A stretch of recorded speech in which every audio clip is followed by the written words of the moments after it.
States of America and to the republic for which it stands, one nation, under God, indivisible, with liberty and justice for all. Reverend Cooper, if you want to step up.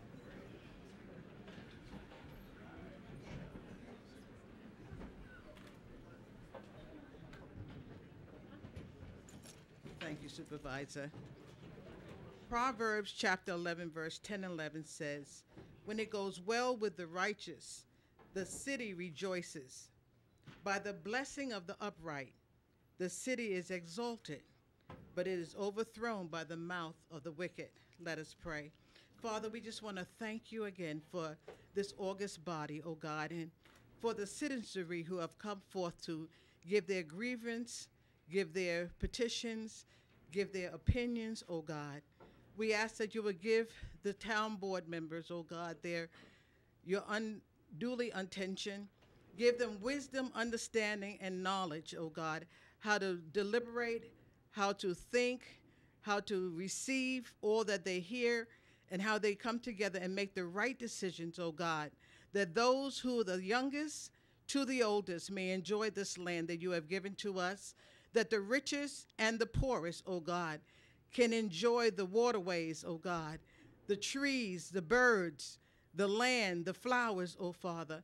We ask, oh God, that you will bless these, your people, that the city may continue to rejoice in this new season that you have given to us. And we ask all things in your name, Jesus, we pray. Amen. Amen. Thank you.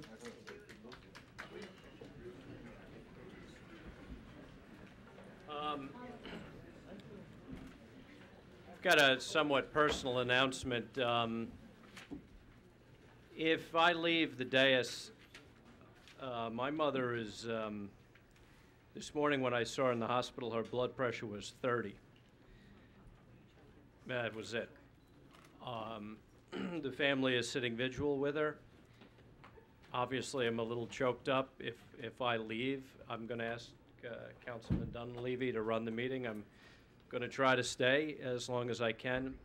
Councilwoman Giglio is very ill today. She had some surgery on her knees, and they're swelling up, and she's got some real problems, so she's not able to be with us this afternoon. So, Rich Kaczynski, are you here? Rich, come on up. Didn't I give this to you, or did I forget it last time? 40 years ago. I forgot it. Yes. What are you going to do? John, you want to do this? So Rich, 'cause I forgot to bring it. I forgot to bring it, right? You forgot to bring it? I forgot to bring it. Thank you, Rich. Rich Kaczynski is a longtime town employee. He's done a lot for the town of Riverhead. With our volunteer ambulance corps, he was chief for the volunteer ambulance corps. Actually, he's one of the charter members of the Riverhead Town Volunteer Ambulance Corps. He's also a member of the Riverhead Fire Department, and he's been a member of the Riverhead Fire Department for over 50 years now. So, we'd like to congratulate him for what he's done for the town of Riverhead, what he's done for the Riverhead Fire Department, and the 50 years that he's put in there. Congratulations. Rich, are any of your family members Thank you very much for your service. Thank you.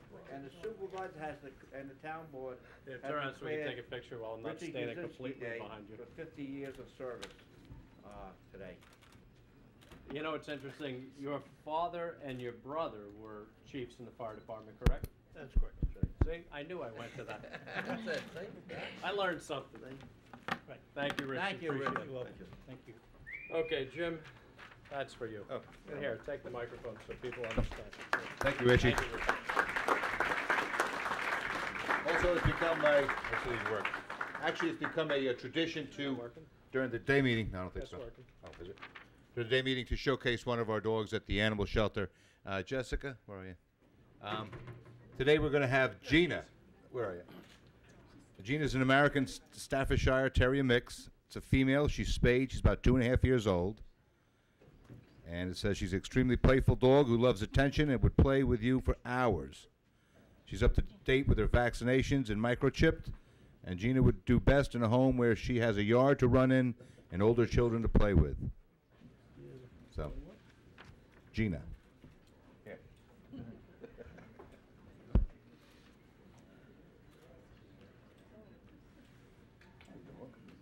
a great dog.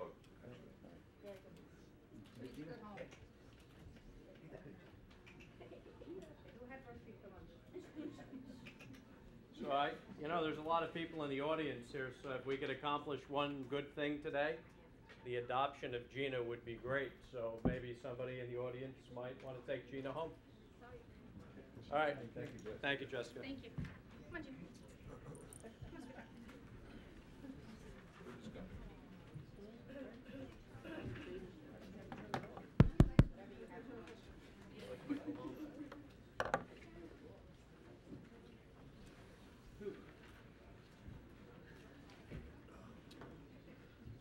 All right.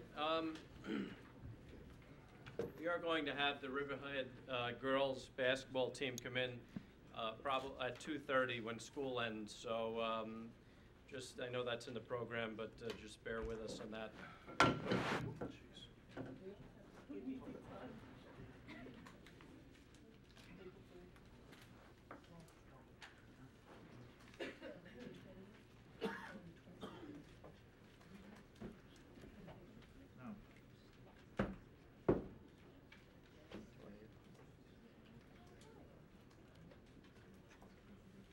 Way up here. This down here. All right, John, if you could move the minutes. Okay, I'd like to move the minutes of the March 20th regular meeting and the March 22nd special meeting. So moved. And seconded. Moved and seconded. Vote, please. Gabrielson, Yes. Wooten, Yes. Dunleavy, Yes. Walter. Yes. The minutes are approved. Before you do reports, I want to say something. Guy in the town hall, and I don't know if you folks have seen it in my office, we've needed a desk. We have conferences in my office all the time, and we needed a conference table. And, we didn't want to spend the money for the conference table. And Guy Cawley, and really Guy gives the credit to Gary Hubbard, who I think Gary did 90% of the work. They built me a conference table that is absolutely spectacular. So if any of the public want to see their work, you're welcome to go take a look at it in my office. And the board members, it's absolutely just fine cabinetry. So they took a couple raw pieces of wood and Gary Hubbard and Guy Cawley and the rest of the crew at Buildings and Grounds turned it into a fine piece of furniture. So I want to thank you. That's the only report I have. Diane? Okay, so we'll start with reports. Tax receiver, total tax collection to date as of March 21st, $67,571,820.18. Tax receiver, total tax collection to date as of March 14th, $67 million, I think I got that in reverse. Yeah, you do. Yeah, $737,542.29. Building Department, March 2012, monthly report, $46,263. Town Clerk, March monthly report, $10,811.67. I'll jump to applications. Pending town board approval. Martha Clara Vineyard submitted an application for a tent for public use at the vineyard from May 24th through July 9th. Riverhead Elks Lodge submitted an application for a carnival May 25th through May 28th. Jamesport Firemen's Association, an annual Firemen's Carnival July 10th through the 14th. Polish Town Civic Association, annual Polish Town Fair August 18th and 19th. And we have a lot of correspondence. Do you want to read? You don't have to read them. No, should I just? Yeah, the correspondence is in the bulletin. Are there any other reports, town board reports, committee reports? Not this week, next week. Yes, I'd just like to announce at that time he is coming again for the Riverhead cardboard boat race. So June 24th on Sunday, it'll be held this year. And who's the king of the river? He is. The Queen 2 years ago was Southampton Anna Thronehold supervisor. So we Although last year was a little interesting. She had to use a canoe paddle as opposed to a kayak paddle. What kind of Don't diminish your win. It was a great win. We're proud of Riverhead's got the title back. Southampton had it. We took it back with his great We got to get sportsmanship and Scott rugby. Russell and Mark We're going to send Lesko. invitations out to them this year. Well, Lesko, you know, the Peconic River starts in Lesko's hometown, so we should see if we can get him out. He's a big guy, though, so I don't know. It might be tough to beat him. You were We'll quick. take it. You were quick last year. All right, any other reports? All right, we have one public hearing, and what we're going to do today, because it's sort of time critical, if there are no, there's no public outcry, we actually have the easels over here, gentlemen, if you want to, oh, you got it set up. We're going to be putting a water main in. I don't want to lose any time on this because it's critical to the upcoming lawn watering season. So I'm going to ask the town board, if there's no major comments, to take the resolution off the floor to authorize this to move forward so we save a couple weeks. So 2:05 having arrived and left, we're going to open a public hearing for all interested persons to hear about the approximately 3,200 feet of 12-inch transmission water main along 105 from Plant 17 in the high zone to Sound Avenue. Mr. Kelleher, would Good you afternoon. let us know what's going on? Good afternoon. My name is Dennis Kelleher. Is this on? Yes. Dennis Kelleher from the engineering firm of H2M. We are the consulting engineer for the Riverhead Water District. This afternoon I'll be talking about the proposed project, which we call the Route 105 transmission main. As the board knows, the Water District has recently completed pump station number 17 with a new supply well. It's shown on, highlighted in blue in the middle of the figure shown. That is the Riverhead Fire District property at the intersection of 105 and Northville Turnpike. The well was actually used temporarily last year, and excellent quality, excellent quantity. It is tied into the existing water main right in front of the property, which is part of the Riverhead Water District low zone. What we experienced last summer when, on a hot day when people are using a tremendous amount of water, early in the morning, automatic sprinkler systems kick on, drain down our tanks, and all the wells turn on to try to fill those tanks up.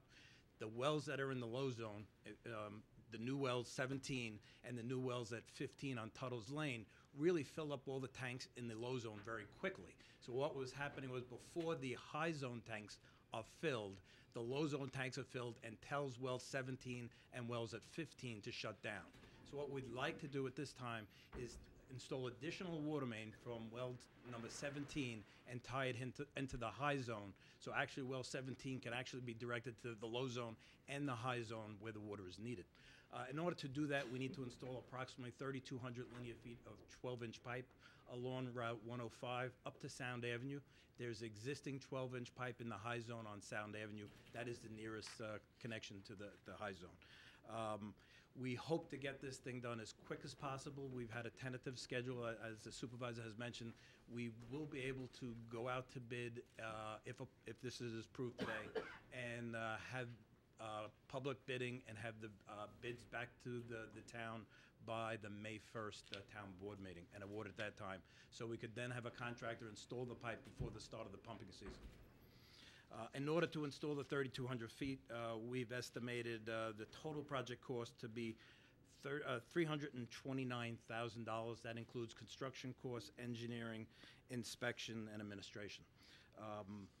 This entire cost will be taken out of the district's existing reserve account, so it will have no impact on the operating budget as far as tax rates and water rates. And that should do it. All right. Mr. Kelleher, thank you. Does anybody wish to be heard on this matter? Okay, not seeing anybody, we're going to close the public hearing, and since there's no comment, we'll take that resolution off the floor so we can move this forward quickly. What I'd like to do now is take public comment on the resolutions. Gary, I just want to thank you. You did a great job. Gary Penzick went through, and as George Gabrielson did for a recent park and rec fees, he scoured all the accounts to find every last nickel so we could do this without going to bond. And I also want to announce something, and I don't see Bill Rothar in the audience, but he's probably maybe sitting out there.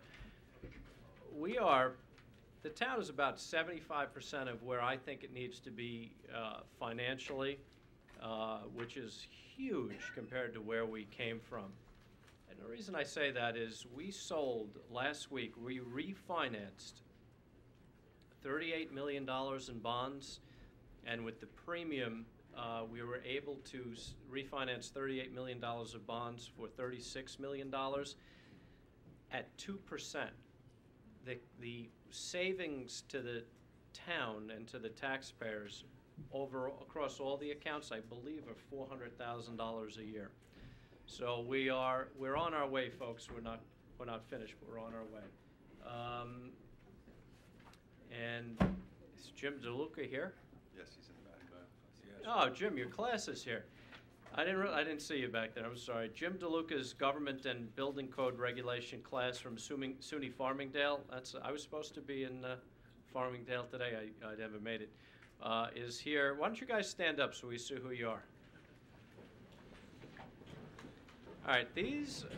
A lot of these guys are probably your future architects, engineers, maybe people that work in the building trades. These are the guys that are out there trying to figure out how to work with the next generation of building codes and towns and municipalities. And they come to these meetings, and this will be an interesting meeting. I don't know how long you'll stay, but a lot of the people from Jamesport are here to talk about something that the town board may pass this afternoon. And so you're going to really get to see public at work, the government at work. So we thank you guys for coming, and have a seat. Wait, is there any girls in that class? No? Man, that stinks for you guys. All right.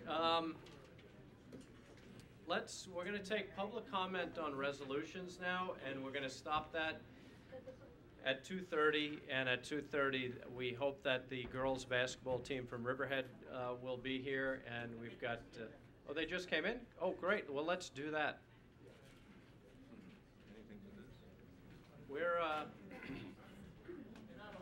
They're not all here? All right, we'll wait till they're here. Well, just stand by. Let's see. Doesn't look like they're all here. So we'll take public comments on resolutions. Why don't you folks start coming up?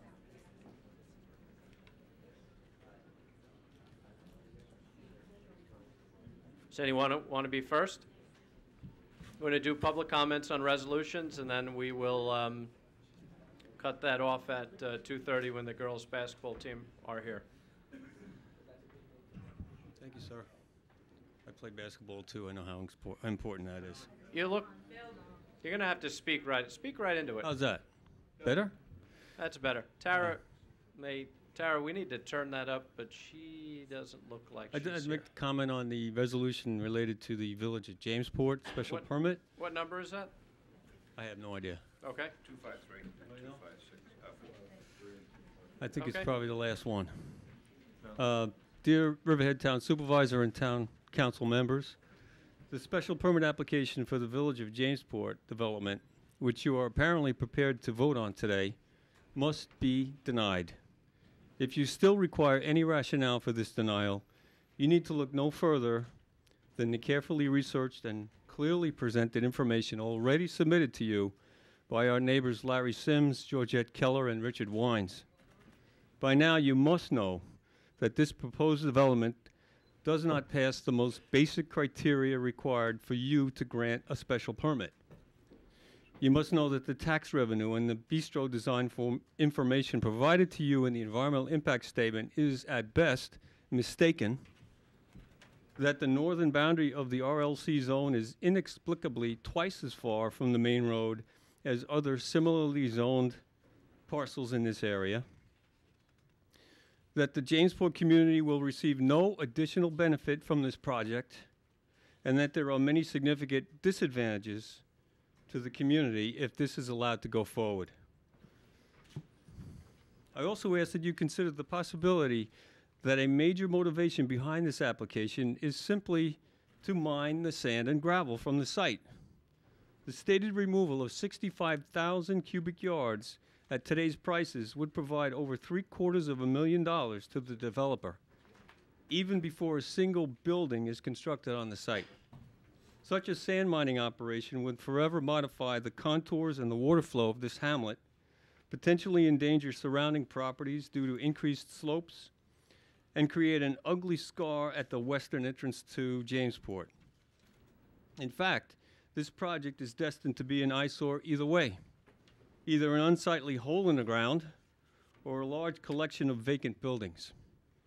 You must consider this project as a large net loss to our community, acknowledge the public trust we have placed in you, and deny this application. Thank you. Thank Do you want to submit that into the record?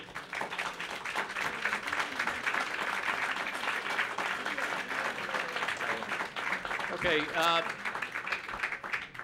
next speaker, and if you would just tell us your name and hamlet, that would be much appreciated.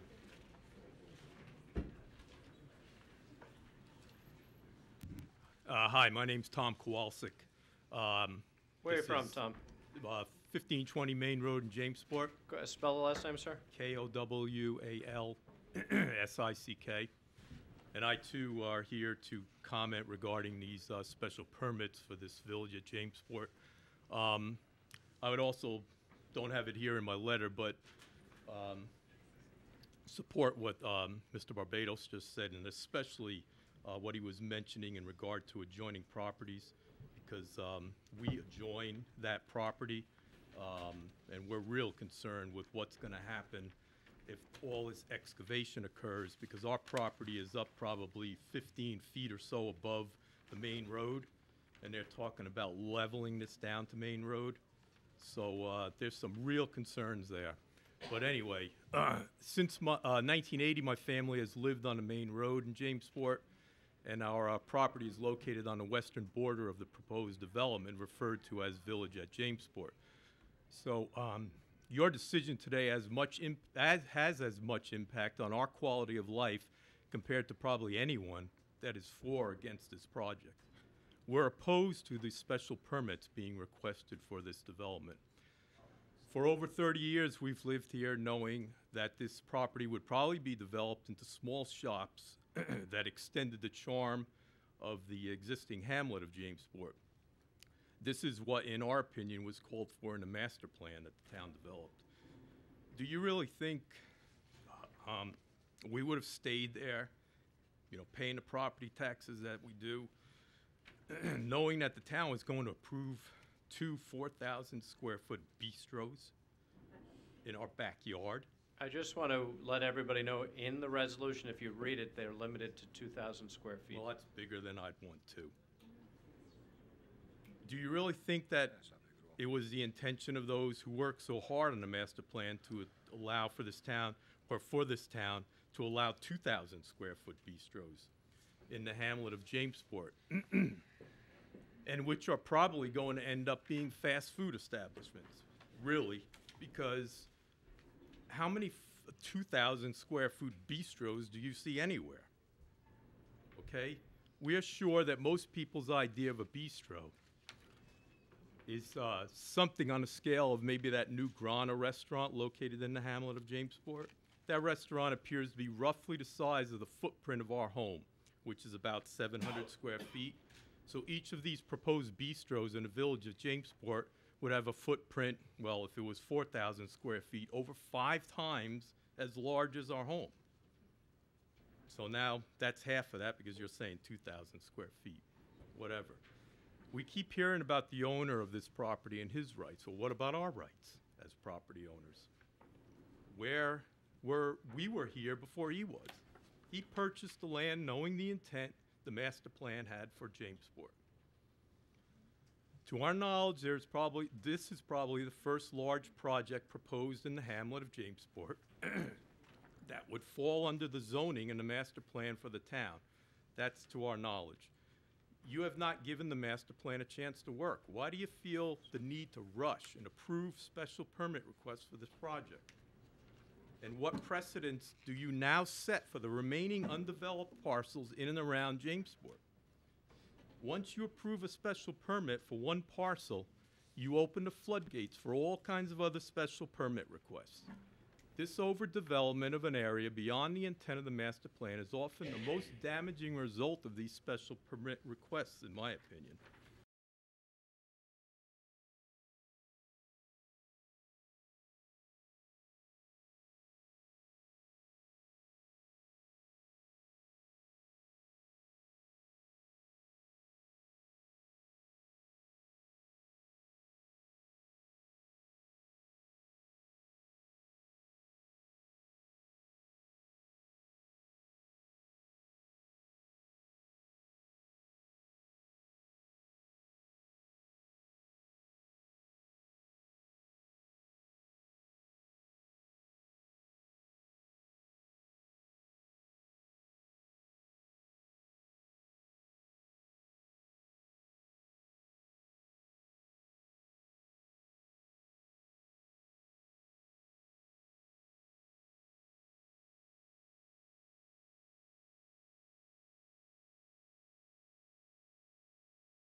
ludicrous at best, and its intensity cannot be justified.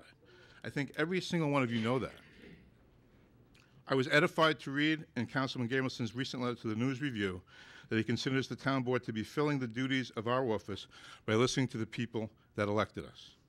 Well, listen to us now.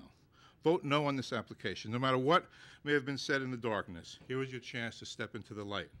We, your neighbors, support you. Do not be intimidated into shaking hands with the devil. You are the one who must look yourself in the mirror. You are the one who must sleep at night. Thank you. Thank you, sir. Next speaker on resolutions.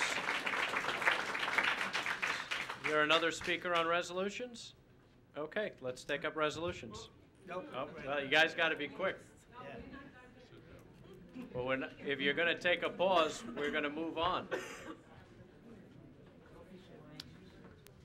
Sid Bale, president of Wading River Civic Association. What's a nice young guy from Wading River doing at this particular hearing? Young? Young? Well, you know, young at heart, I guess, right. The issue, one of the areas in a special permit consideration is the issue of intensity of development. And every development project has both advantages and disadvantages. And I think the feeling, the sentiment in this room is that the disadvantages of this proposed project far outweigh the advantages. You know, it's been around a long time, like me. But unlike me, it isn't like a fine wine that gets better with age. This particular application, if you listen to the sentiment of the people in this room, stinks. Okay, that's to put it mildly. Now, what all I'm going to do today, Mr. Andrew Benners, who couldn't be here, asked to submit a letter. And I see it's already on your correspondence, but I will submit it anyway just to satisfy his wishes.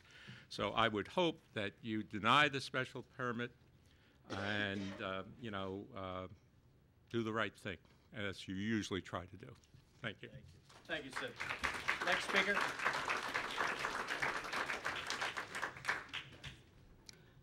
Jill Dejewski, Jamesport.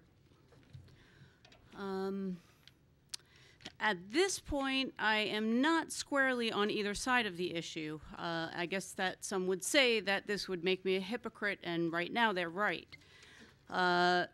My first thought when I heard about this was to come down here to voice my concern over the issue, over issuing any exceptions for this project. I understand that this town board is doing everything that they can to get business going in this town, which I support, as long as the agenda is being followed within the bounds of the law, without exception. This is important to me because this levels the playing field for those of us who do not have the money to hire high-priced lawyers to come lobby for our cause and get you guys to make exceptions for them. So here comes the hypocritical part. If you make an exception for these guys with the special permits, I know that you're creating a slippery slope. And I'm here today to tell you that I'm going to be the first one to hop onto that slippery slope. If this goes through, if you issue the special permits, I'll be backed without my high-priced lawyer because you will have already set the precedent for me. And I'll be requesting that you make special exceptions for me and my business idea, which is not currently permitted in the hamlet. If you make exceptions for these guys, I will ask that you apply the same logic that you're using here today for those guys. In conclusion, I do not support making special exceptions. When you buy a piece of property in a community, you should do so knowing what you can and you can't do with it based on the bounds set by that community, AKA the law. It shouldn't be my problem that when you bought it, you thought you'd be able to change the law and get what you wanted. Mr. Dejewski, can I? Sure. There's a difference between a special exception and a special permit. And what a special permit is in the town code is you have your list of uses that you have as of right. which is retail and some other things in this center, and they could do 100% retail. What a special permit is there are certain uses that the board says, if you meet certain criteria, we will allow you to have. And by state law, I mean, some of you know I'm a lawyer by training, by state law and by really precedent, court precedent, if you meet the requirements of the special permit, it's really almost a non-discretionary act of the board. In other words, if you meet the requirements of the special permit, it is almost akin to the permitted use. And what this applicant did, and what the town board did, again, I'm not sure if they had 3 members of Jamesport on the board when they requested an environmental impact statement. I don't know when that was requested. But what this applicant did was they did an environmental impact statement, which for the whole shopping center is 45,000 square feet. It's actually probably one of what's proposed in the hamlet of Wading River, one of many. And what they did is an impact statement, which is sort of extraordinary, but the town board wanted the extraordinary to show that this either could meet or could not meet. And when you look at it, it's for the town board to determine, did that environmental impact statement, did it rise to the level of meeting, and there's several parameters in the town code, because if it rose to the level of meeting those parameters, those uses are almost as of right. And so it's a special exception is a different animal, or a change of zone is a different animal. So the individuals here, you have to look at it in this fashion. You have your retail as of right, and then you have your special permit that if you meet the 8 or 10 or 12 parameters in our town code. Wouldn't there be a lot of situations that would be able to meet all that? It sounds pretty flexible. No, it's not flexible, because it says specifically bistro, professional office. And this town board has given several professional offices in that zone. And so what happens is you have precedent, and when you have, now I've gone down a different road, but when you have precedent, just what you're saying, if you have precedent, you can't do it here but not do it here, especially if somebody has done a lot of work and you come to the determination that that work meets the 8 or 10 criteria. So if you have something, if you want to, and I'm going to make it up, if you want to build a junkyard in Jamesport, bad example, that's what's going to be the headline. Tim Gannon, don't put that in your paper. But if you want to build something in Jamesport that's not listed in the special permit, there's no slippery slope here. It's only those specific things, and the 2 that we're talking about are restaurant and. So that's in the code, or that's in the on their code. application? No, it's in the code. It's So in the code. even so, it really it doesn't say retail. It says retail or professional offices or a With a bistro. special permit, yes. It says retail and some other things besides retail, and then professional office bistro as a special permit. So we're not changing the zone. And the gentleman that I spoke to in the post office, we're not changing the zone.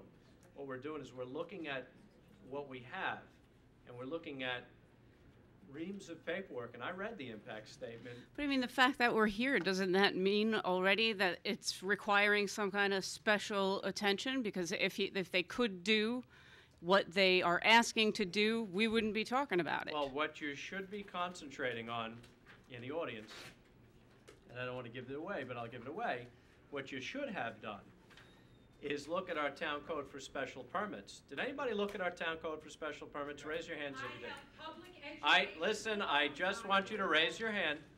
Who looked at special permits? You folks are the next people that I want to hear from. And what you should be testifying to is what are the parameters of the special permit, and why doesn't this meet that? If you read the transcript of the original public hearing, you would know that. Excuse me, I'm not taking comment except from You asked a question. Jewel. That's what the testimony, what you should be doing now. So, We did. if you want to continue, Jewel, I'm sorry, Dzuski, I'm sorry, I shouldn't call you by your first name without asking permission. Well, in conclusion, I don't support the project. It doesn't feel like something that would fit in with the Jamesport community. So I hope you deny it. Thank you, Miss. Thank you.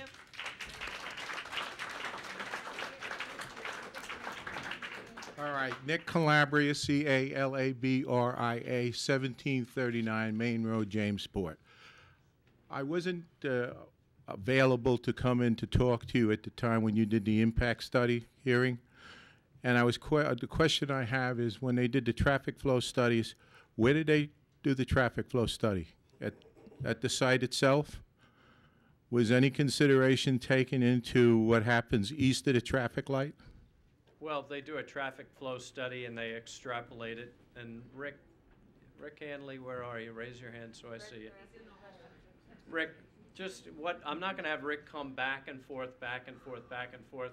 Rick, Mr. Calabria, if you could repeat that question, and then, no, don't come to the podium now, because there's going to be other questions you might have to answer. They're just asking about the traffic flow study. At the end of your comment, we will have him come in and talk about that. You may have to go get some documents, but go ahead, ask the question. Okay, because I can't, from my understanding is that if they just did the traffic flow study west of that traffic light, all they're doing is monitoring what the traffic light is doing there. They're not looking at the traffic that is east of that traffic light. And anybody that lives in that area will tell you on any given Saturday or Sunday afternoon, that traffic is backed up into South Old Town. And now, if we're going to be forced to put another traffic light in to control the input and output of this village, we're going to have 2 traffic lights, which I know for myself. I'm 4/10 of a mile from that traffic light, and if I am lucky enough to get into the westbound lane, on a good day, it takes me 18 minutes to get to that traffic light. So I'm just looking at it from a standpoint how the impact study on this thing cannot affect the area. And quite honestly, I've talked to people who come into the area and they really don't want to sit in traffic for 45 minutes to an hour getting from South Old Town through Jamesport. And if our goal is to get people to come into this town to spend money, which is what our tourism type of environment is, we're not achieving it by having people sitting in their car idling, waiting to get through traffic. And especially since if they know this is already occurring, they're going to spend money in South Old Town and not in Riverhead Town, because they're going to sit and wait for this traffic jam to abate itself so that they can spend money and relax and do. And so I don't see basically what the big advantage is at this point of putting a site into this area where we can't control the traffic. We don't have the infrastructure to control what we already have. And so therefore, I'm not in favor with this. Whether it's a bistro or whether it's a strip mall, I think we should be really looking at what our infrastructure could handle at this point, because we're going to be, if we're not, but we're pretty close to what we're dealing with on the South Shore, where everybody's sitting in traffic and wasting our time. All right. Okay? Thank you, sir. I'll have Rick just listen to these comments about the traffic. Next speaker. I'm going to have Rick at the end make comments about the traffic study. Thank you. Next speaker. Pamela Boyle. I live at 1686 Main Road in Jamesport, and I also am east of the traffic light. And what the previous gentleman said is 100% true. On any given Saturday or Sunday, the traffic outside my house moves at a snail's pace and is constant between about 3 o'clock and 6 o'clock. It just sits there waiting to move. I'm sure it's going to be worse if this development goes ahead. And the other question I wanted to ask is, where does this mall fit in with Jamesport's historic status? Isn't Jamesport supposed to be a historic village?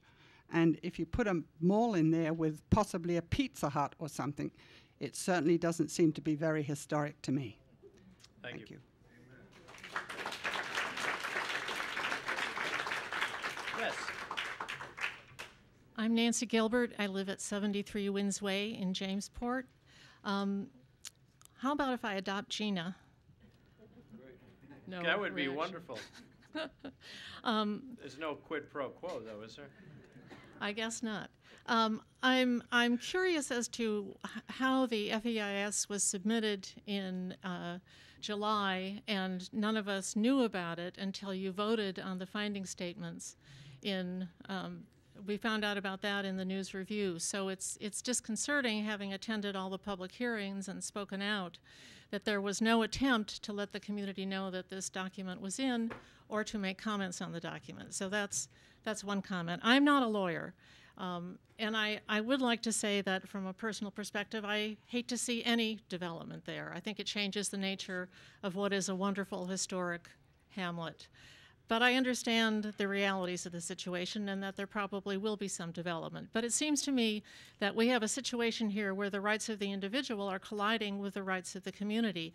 And you guys and Jody are elected to be the intermediaries here. It seems to me that you should help solve the problem, that you should be in the middle talking to all of us to come up with a solution that is acceptable to all sides. And it seems to me that we're now battling about these minute little things in the rule of law it's beyond a point where common sense and what is good for both the developer and for the community are possible. And I urge you, for that reason, to slow the process down and not to vote on these special permits, or to deny them today, so that there is time for this kind of dialogue and constructive approach. Thank you. Thank you. Next speaker. My name is Matt Carr, 1601 Main Road, Jamesport. I own 3 pieces of commercial property in Jamesport. I'm in a 5-year litigation with the town over my rights to my property. I think that these people have a right to their property. However, I'm against the proposal the way it comes forth now, because whatever they're entitled to, they're entitled to. Nothing special. I got nothing special. I'm fighting for a long time and a lot of money.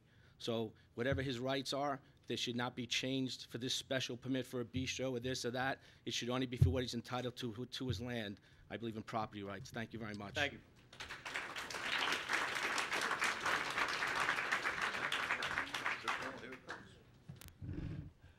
I'm Richard Wines, and like Nancy, I also live at 73 Winds Way in Jamesport. I knew I recognized that name. We sent you guys a letter, actually 2 letters, more than 6 pages altogether, and I know you've read it carefully, so I won't read it today. I do want to say, though, that as Nancy mentioned, we were very surprised to learn that the FEIS on this project was submitted back in July. And even though we'd spoken at the public hearings... Can I just interrupt there, Richard? That was not secretive. In fact, I had spoken to members of Jamesport. It was never done in a secretive way. It was always out in the open. So if you don't allude to that, this was kept under wraps. This was being worked on for 6 months, and people in Jamesport, without a doubt, knew about this.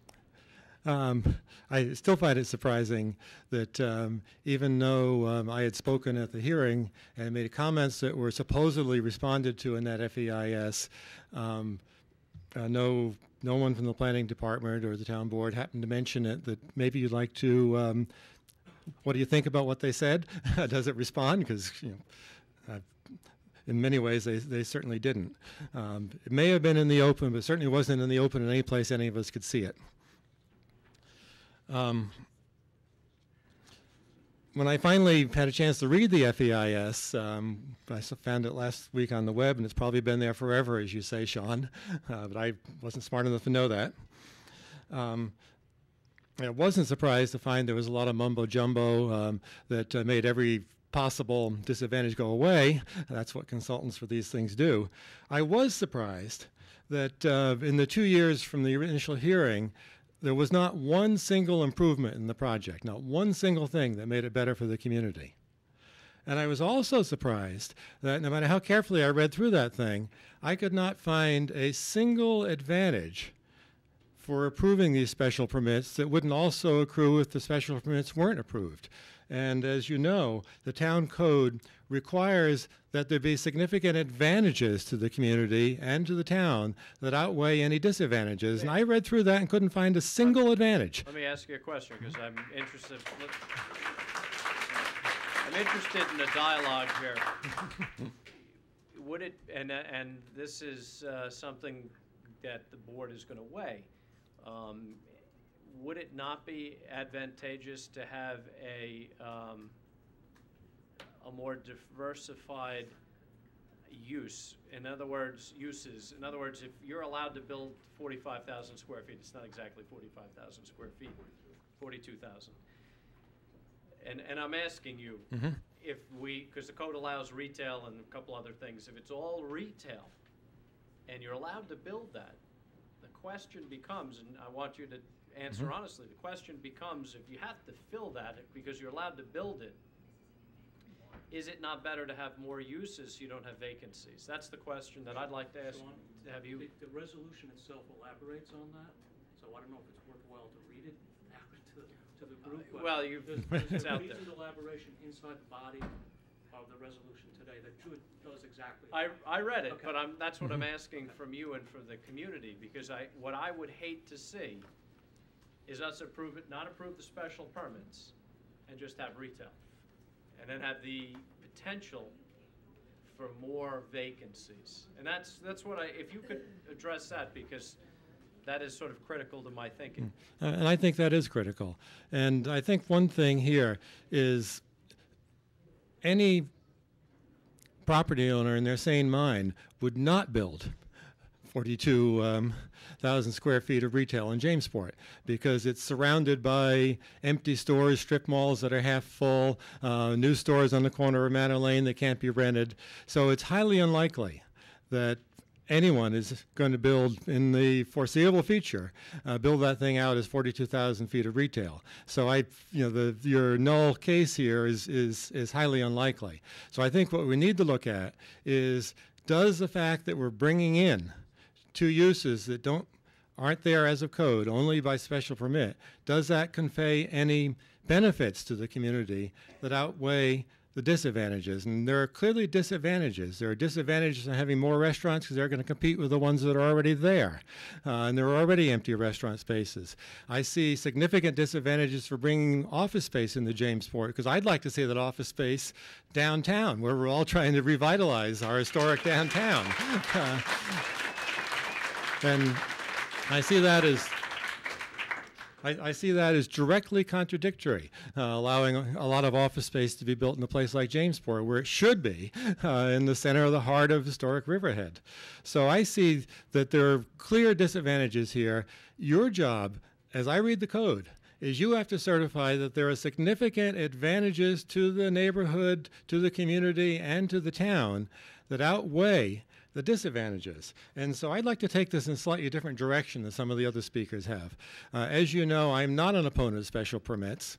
In fact, I have come before this board on several occasions arguing in favor of special permits and special uses when they do something good for the town.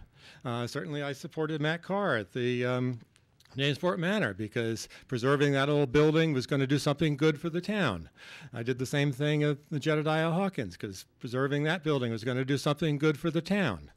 But what we need to have here is there need to be, if you were to approve it, there need to be some conditions that in fact produce advantages for the town. So I have kind of a minimal list here, which I'd like to go through.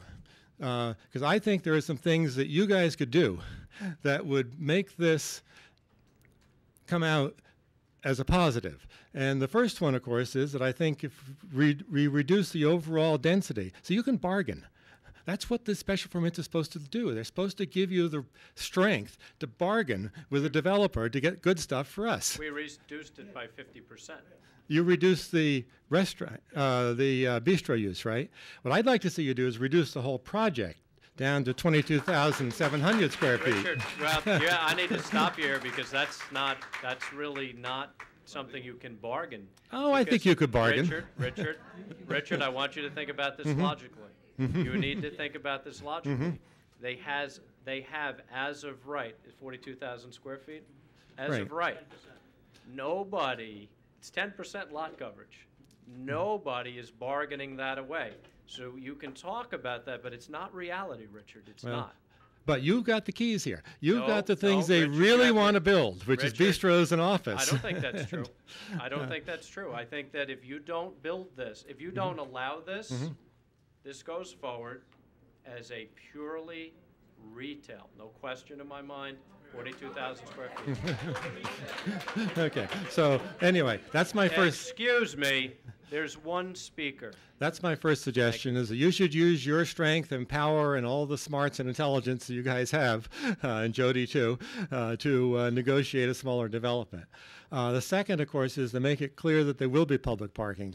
As far as I can see reading through the FAIS, they say very explicitly there will not be any parking for the community. Well, that's not required in the FEIS. Well, If it's you look not- at the site yeah. plan right now, it shows 15 public parking stalls. That's in a present. Okay, well, I'm pleased to hear that, because reading the FEIS, they very explicitly Right, say they're it's in the not site providing plan. it. And also what we're negotiating, like you say, negotiate. The biggest problem in downtown business is there is no parking. And every time I go past, I've got a business out there, I really sympathize with these guys. I don't know how they stay in business. So we're also negotiating, they're looking for a parking district or parking lot behind the stores.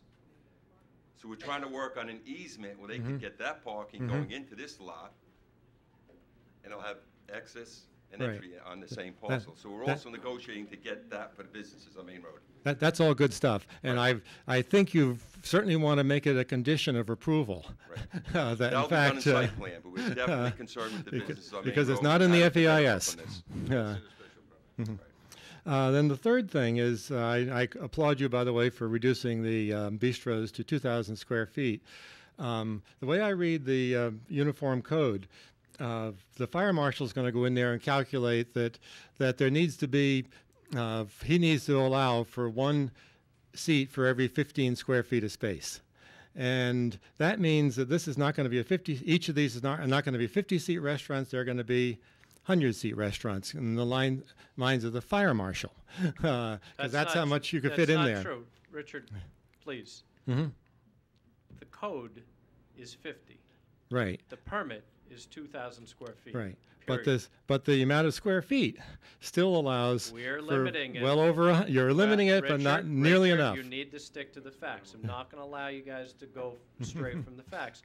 We can limit the fire marshal, and we do that in this special permit.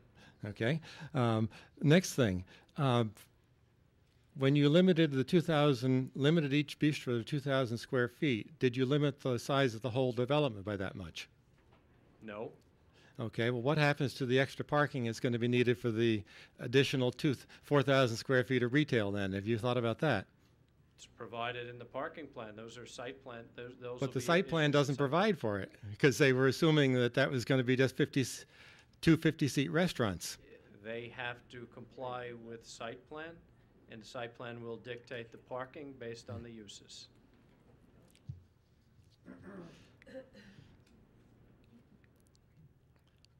Even though it's not in the FEIS now, even though it's not in the current site plan. Okay, FEIS, pleased to hear that. FEIS. I want to see this thing improved.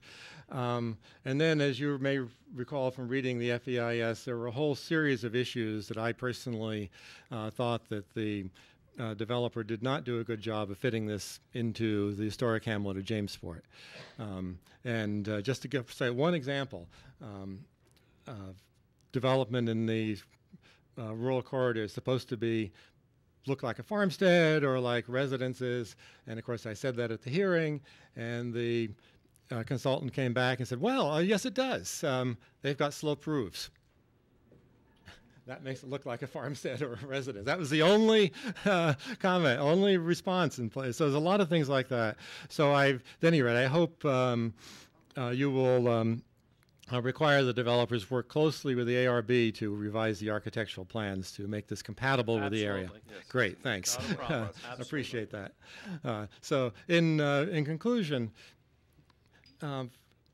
I can't see how you can possibly vote on this thing today. There's been a lot of issues brought up here that are still open in various ways. And personally, as a town board, you guys have done a hell of a lot of good, including getting the finding a good home for the Y just yesterday. And I don't want to see this become issue number one for anyone who decides to stand against you. I'd rather see you prevail. So just think carefully. That's in God's hands, Richard. By the grace of God, we all were elected. By His grace, we will be gone. I agree. Anyway, thank you very much Thank for you. listening to my concerns. Next speaker.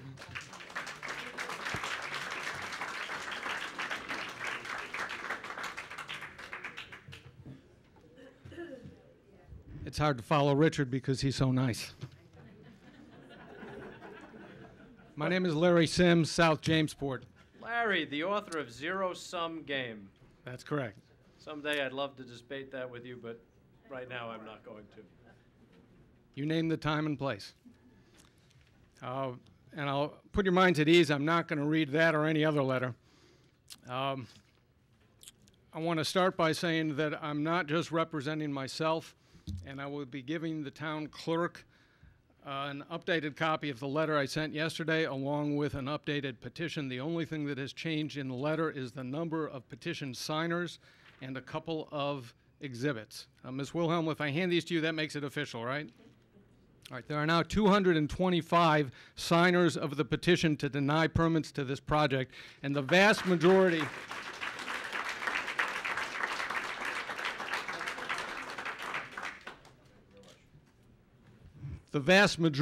are from the immediate area, Jamesport, South Jamesport, and Aquabog.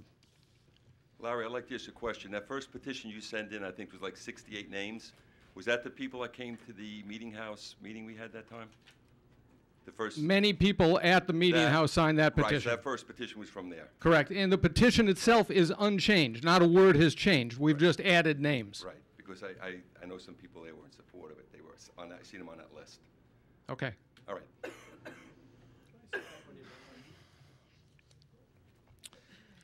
Nancy spoke about the final environmental impact statement, the FEIS, and said that she was not aware of its existence until after it was approved Christmas week. The same holds for me and everyone I've spoken to. I'd like to ask for a show of hands. Is anybody from the area, Jamesport, Aquabog, or any Riverhead citizen? Larry, we're addressing us. We're not. If you want, they can come Fine. up. Larry. See me afterwards, please, if you knew about it. That's fine. Keep going, Larry. That's fine. So I have trouble with the fact that so many of us were so deeply involved in this project and had no idea that the final statement had been submitted. Additionally, it kind of boggles my mind that I was sitting at that table about a week ago with two town board members, the town attorney, the planning director, and his deputy, deeply involved in this, and I appreciate the time they spent. And it was actually about 10 days ago, and as I stand here today, I do not know what resolution you're going to be voting on. I have not seen the conditions. I don't know anyone that has seen the conditions. You're basically going to vote on something that we are not aware of, and I think that's just plain wrong. Tara, aren't they on the back table? They're on the back table, Larry. They're on the back table. You need to open the book and look. They're on the back table. Mr. Walter, I drove... Larry, they're on the back table. All the resolutions, the conditions. As of last night, when I left my home to come out here a couple hours on the LIE, I did not know whether the resolution was going to be on the table or postponed. It was not firm. Larry, it's on the back table if you want to look at it. Thank you very much. I'll move on. I also want to let you know... You lived in Jamesport for 13 years. Pardon me? You said you got in your car and got on the expressway to come here. You say... I said I own a home in South Jamesport. But your primary residence is... My primary residence is in Manhattan. Mistake. And I've never concealed that from anyone. No, my mistake. I'm just reading what you... And I wish it were here. I spend as much time in this area as I can. Well, we'd love to have you full-time. Thank you. I'm not just looking at this situation as a homeowner. I'm a developer. I own 16 acres on West Main Street. It's an old duck farm. And it's one of the contaminated sites that just enabled you to secure a $600,000 grant for development. I have yet to see any way in that grant in which that grant will benefit me, but I'm looking forward to working with Chris on it. The point is that I've got 16 acres that I'm going to put something on. And I've been here meeting with the previous supervisor and with Rick Hanley 4 or 5 years ago, talking about what would benefit the town, what would be approved under code, what special permits might be required. I understand a little bit about the process, and I understand a little bit about how developers think. And it troubles me to hear things like, I don't understand what a bistro is. That was a comment made earlier. I'll tell you what a bistro is, No, because... Larry, may I speak? in town code, it is very unusual. Our code is very unusual in that, at the time this was adopted, we had 3 members from Jamesport, that they would limit a use to bistro. I've been doing zoning and planning a long time, and very few towns, I can't think of any actually, would say bistro. They would have restaurant, seats, things like that. So I'm not saying I don't know what it is. I just don't think that's the appropriate way to look at these things, because the only group, the body that would have to really interpret besides what the code says is the Zoning Board of Appeals, and that's not what we want in our code. We don't want to keep going to the Zoning Board of Appeals for interpretation. So I understand what Mr. it is. Supervisor, if you don't like the code, you have the power to change it. My whole point is telling you that a developer is going to walk in, read the code, and from the code determine what he wants to build. The developer saw the code and determined that a bistro, as presently defined, would best meet his purposes. That's what I would do. That's what he did. The reason I know what a bistro is because I saw it on the plan, and I went to the code and I studied it.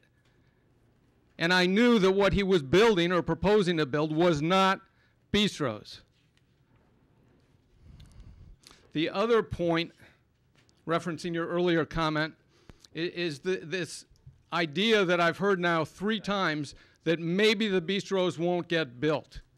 I can assure you as a developer that nobody spends years of planning and tens and maybe hundreds of thousands of dollars on studies to get special permission for something that he doesn't really want. It doesn't happen. No sane person would do it, and I have no reason to suspect that Mr. Klein is not sane. So this continual suggestion that maybe it won't really get built, I think is a distraction at best. Richard spoke too about the code. Really? Yes, really. really. Because I'm going to engage you now. Have you looked at the economy right now? Have you really looked at it? Because the bottom line is this. A lot of things get approved that don't get built. And I can only hearken back to Kenny Barrow was going to build 2 country inns and didn't do it, even though he was approved. So I really take a little umbrage at the thought that you're thinking that people don't. It happens all the time, Mr. Sims, all the time. Let's focus on what the code says about your obligations as town board members. You need to determine that, as Richard pointed out, that there are more advantages than disadvantages. And I don't think you can do that. I certainly haven't heard of any. In the impact statement, it compares the alternative, building it with the special permits, building it without the special permits. And if you go through there point by point, you'll find that there is no change in property taxes. There's no benefit there. The same number of jobs for construction and permanent jobs with either plan. The alternative use without the bistros and offices would use 3/4 less water. The alternative use would generate half the solid waste.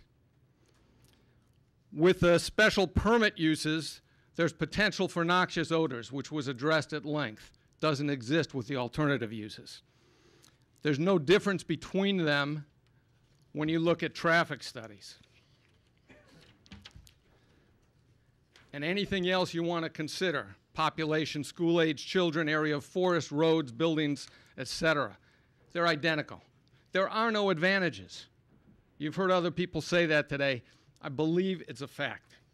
And I further believe that the idea that when a developer submits an application, complies with what you ask him to do in the form of studies, and completes the studies, you do not have an obligation to hand him the permits. You then start to make your deliberations. You then start to determine whether you can, it says an affirmative determination that the advantages to the neighborhood and town outweigh the disadvantages. That's not the case here. And while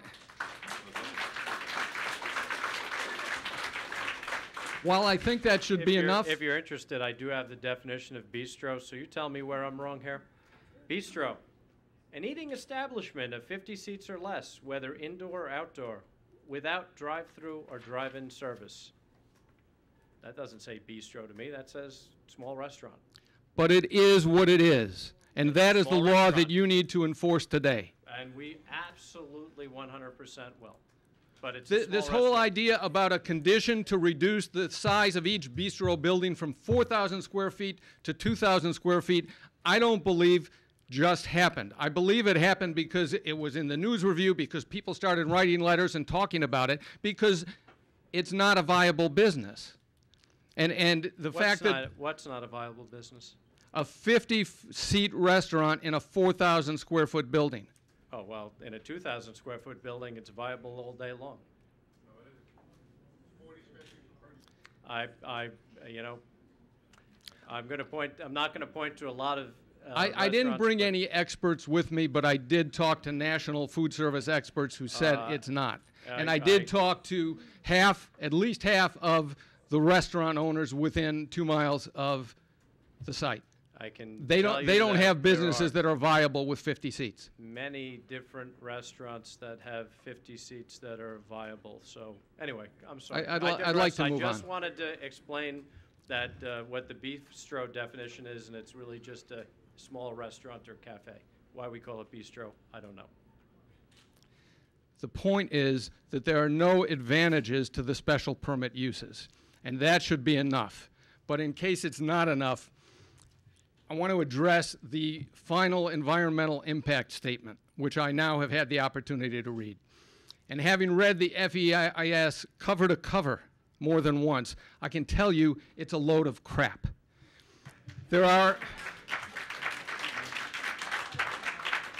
I'm going to give you a couple of examples. There are many more. When the draft environmental impact statement and the public comment on that statement said that existing businesses in the hamlet and in the town will be damaged, and the FEIS says, comment noted, that's a load of crap. When people stand up before the town board and say, this project, the special permits being applied for, will cause more vacancies in commercial space and more abandoned buildings in the town, and the FEIS says, comment noted, same problem. I'm not going to keep repeating the word. When half of Jamesport, half of Riverhead, it seems, stands up and says, look, you're going to allow office space and restaurant space in outlying areas of the hamlet where it's not allowed as of right, you're going to make it just that much harder to bring these things, to force them, to encourage them to downtown Riverhead, which is supposed to be priority number one for this administration. Offices are not even permitted necessarily as of right. I'm not looking for office space on Main Street. That would be a dead Main Street, so that's a non-issue. So, you know, offices are. I'm sorry, mainly above the retail shops on the second, third, and fourth floor, you're not going to have offices. You're going to have retail. Second floor offices maybe, but we're not going to fix Main Street by putting gobs of professional offices in. A couple would be nice, but this isn't going to kill that. It doesn't help. Can Most of us feel you're not helping. Let me give you one more example, please. Wrap it up because we have all your information, and we usually ask everybody to limit their comments to 5 minutes, and I know I've been interrupting you, so if you could kind of limit your comments to 5 minutes, that would be wonderful. The other example from the FEIS is zoning, the zoning line that you talked about today. I understand where it is. I understand how it got there. Nobody has suggested that they have a rational basis for it. Nobody seems to know why it got there. The point, however, is this. The FEIS says the Rural Corridor RLC setback line varied according to Suffolk County tax map lot lines so as not to split zone parcels. That's what this formal statement and study that you've now accepted and which is going to factor in your decision says, and it's wrong. Larry, Larry, if you don't want to listen, I can't help you, but if you look at the 1987, which we made available, it's on the table, that line was adopted in 1987. The public at the time had the right to speak up, and they could have talked to the town board. At the time, Joe Janoski was the supervisor. That line was readopted in the master plan in 2003, and when you had 3 members of Jamesport on your town board, they adopted the zoning for that I'm line. sorry to interrupt, So Mr. you Supervisor, had, but this well, is the then third time that you're telling me that, and you're telling me to speed up my remarks, and you presume to know what I'm about to say, and I don't think you do. Okay, well, that information is available to you, and you can take a look at it. Please proceed. I apologize. Thank you. The FEIS says that the line was put there. This is the only explanation I've seen. It says the line was put there because they did not want to split zone parcels. And the only parcels that are split zone are the 5, including this largest parcel, that are in the immediate core area. If you go 2 parcels to the east, those 2 parcels are not split zoned. If you follow the 500-foot line from Main Road and you walk west from those 5 parcels, 10 out of 11 are not split zone. I'm sorry, are split zoned.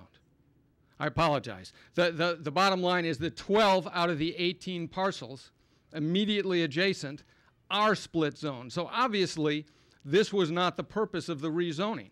I don't know what the purpose was. No one I've talked to, including former supervisors and council members, knows. I know what happened when the master plan was adopted. I know why the line wasn't moved then. I understand that. It doesn't tell me why it was there in the first place. But the point is, no one is telling you that you are responsible for this spot zoning, for the inequitable treatment of property owners in Jamesport. Nobody's saying it's your fault. What we are saying is that you can do something about it. Mr. Kazakevich, 10 days ago, sitting here, confirmed that the property owner on this parcel we're discussing has no vested rights today. He confirmed that the town board, if it chooses, can initiate proceedings to implement new zoning. And the reasons would be to make it compliant with a master plan and to make it equitable to property owners in Jamesport. All right, I'm sorry, I'm going to interrupt you. I'll give you more time, Larry, but I wanna shouldn't call you make one Larry, but comment. it is in compliance with the master plan. It is. That is what was adopted. That's what. I just want to address one thing, because I was asked the question whether a property owner has vested rights. That was the question. And based upon the fact that there's not sticks and mortar in the ground, that's correct. That's all I cared about. There was never a Thank you. question. There was never a question whether there might be a suit based upon as stated facts, because this particular change could be implicated by the owners being done solely to thwart this project. That was never discussed. I never addressed the rest of your comment about being consistent with the master plan, consistent with zoning. At the time, I didn't know, did not have the ability to research when the line was changed. Since that meeting, as a result of investigation done by Mr. Hanley and myself, we determined that in 1986 there was a series of public hearings, specifically December 16th, 1986, where the public was heard with respect to the movement of the line, which became the business CR's line. I then investigated whether there was a map that was adopted at the same time. On January 13th, 1987, as a result of the public hearing held on December 16th, 1986, the town board voted to approve the line as it exists today. So from January 13th, 1987, continuing forward to today's date, that jogged line that we've talked about has existed. Why it was done in '87, I don't know. I know there was a public hearing that was held, the public was heard from, that a map was adopted, that a map was published in the official newspaper for the town of Riverhead, namely the News Review, and that it became the map from that date of publication moving forward. That much I can tell you. Thank you. I've heard lots of speculation about where that line was drawn and how that line was drawn, and you have not heard any of that repeated by me.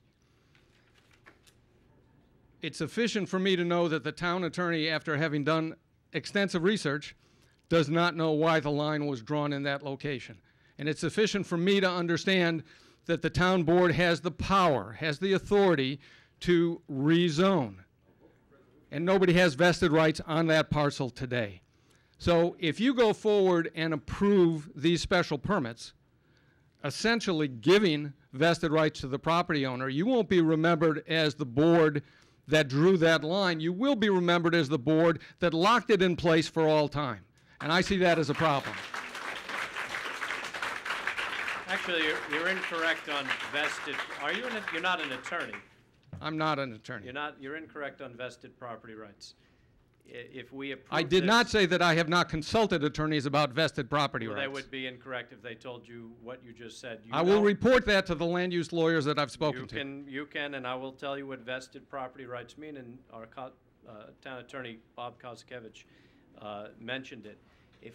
Even if they obtain the special permit, and even if they obtain the site plan approval, they will have 3 years from the date that it's approved to build. If they don't Until they build, they're not vested. I understand that. Vested. I understand. So if they don't build, the whole thing, this whole exercise would have been moot, but we don't know that. But you will not be able to retract the special permit. And the idea of plunging ahead and awarding it with no advantage to the town, no advantage to the neighborhood up in arms against it, is a complete mystery to me. And you know, I've been coming out here 13 years. I don't know when I'll be able to make it full time, but I've come to love this place, and I'm not going to just sit idly by and watch the land treated this way and the people of this town treated this way. It's not right. All right. Well, thank you, sir. Anybody else wish to be heard? Sir, we're not going for seconds here. Anybody else wish to be heard on first go-around? Right next door, right? I understand, but we've heard from you, sir. Yes, please step up.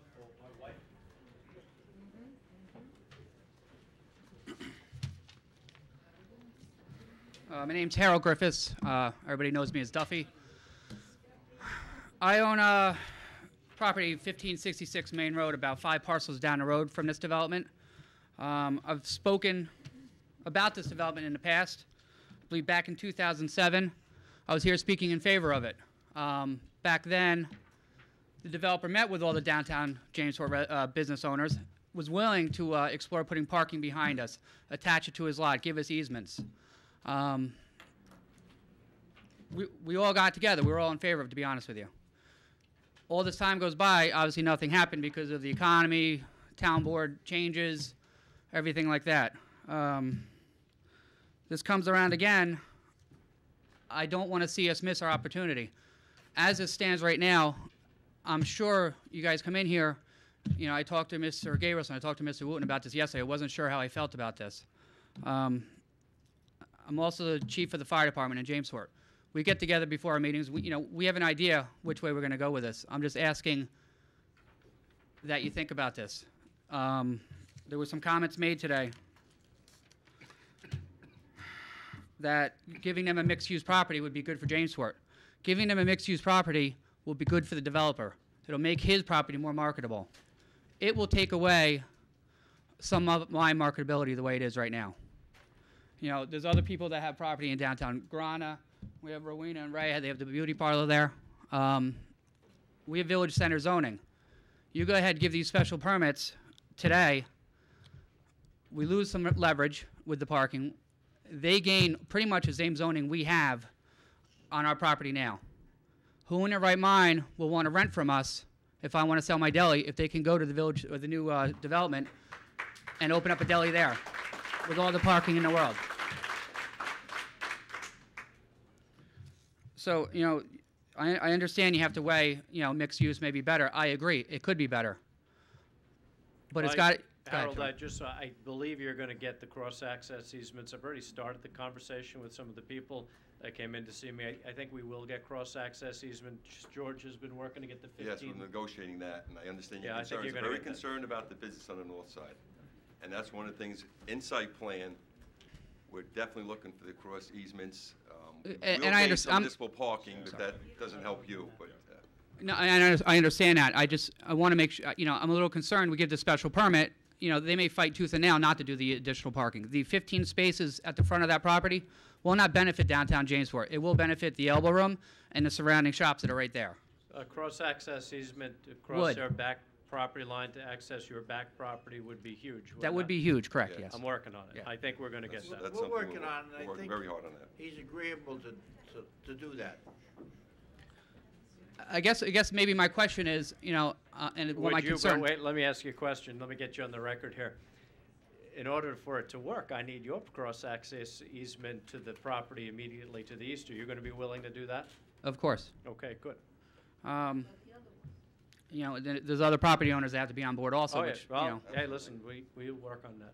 I'd like You know- to see you be able to put parking behind your facility and access it through that way, and I think that can be done with site plan without a problem. Right. Now, I mean, maybe this is my question.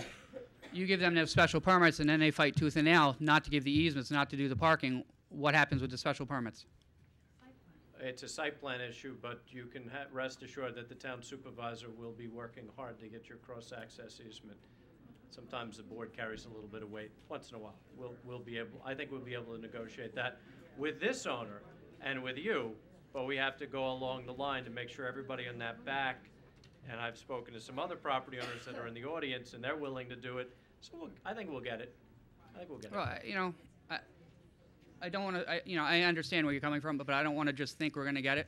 You know, I don't want to give this guy special permits, and then we're not going to get it because whatever happens. You know, I've stood before this town board, other town boards. You know, there was a grant made for sidewalks in downtown Jamesport. The town didn't want to pay for the survey for it. When we came back here, I think a year and a half ago, I completely understand why they didn't want to pay for it. We were laying off employees, and it was not the time. You know, I think that's my point. I want to see something concrete before we start handing out special permits. That if that doesn't happen, I think it would be the death knell for the current buildings that are there. I mean, right now they're 50% full, and it's the other 50% are fly-by-night. My commitment to you is to obtain those easements. I cannot guarantee it, but my commitment to you and to some people that are sitting in the audience looking at me right now, my commitment to them was to obtain those easements. I will do everything in my power to obtain those easements. You have that commitment. And you have my commitment also as a business. Mine too. Yes, you have to. Well, then, you know, I just, like I said, I would hate to see this thing approved and it not happen. So, you know, if you're going to vote that way, I hope that you can find a way to make it happen. Come up. Absolutely. Come over here, Thank you. back here.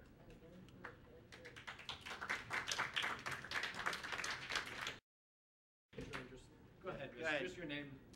My name is Elaine McDuffie. I live on Peconic Bay Boulevard, Jamesport. And my question is to Mr. Walter.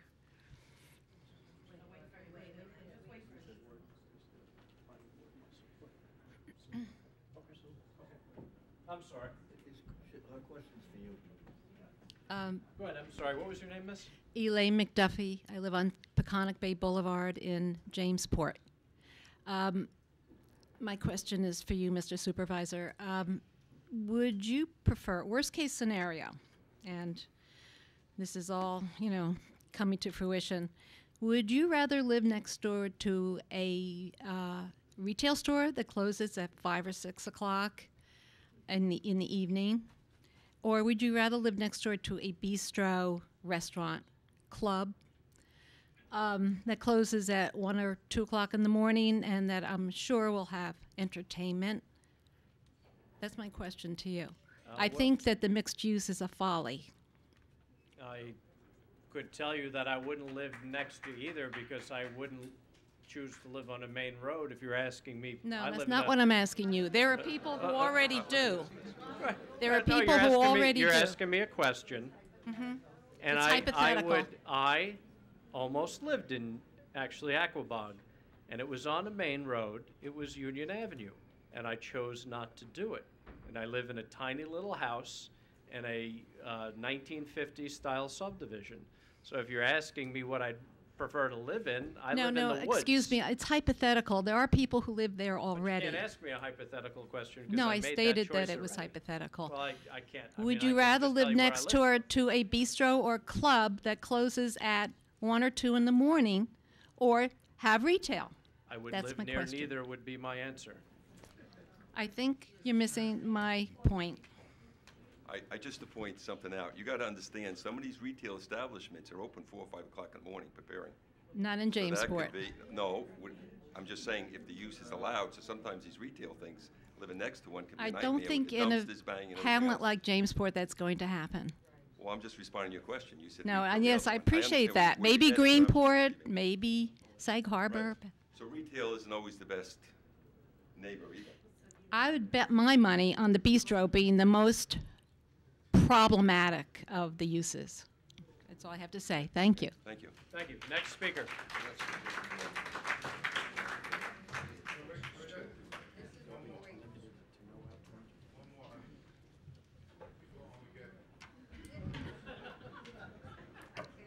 Hello, my name is Ani Keller. Yes. St. Isidore's graduate. Yes, 2011. I would just like to say that I think putting this in a area where 3 blocks away are a bunch of neighborhoods where I live, really, where a lot of people that are friends with my family live, and it's still really, really rural, I think this would be a giant mistake. I mean, it's a lot of, it's a lot of building in somewhere where there's not a lot of large buildings, and it's going to remove a large amount of sand and everything from the highest point in Jamesport.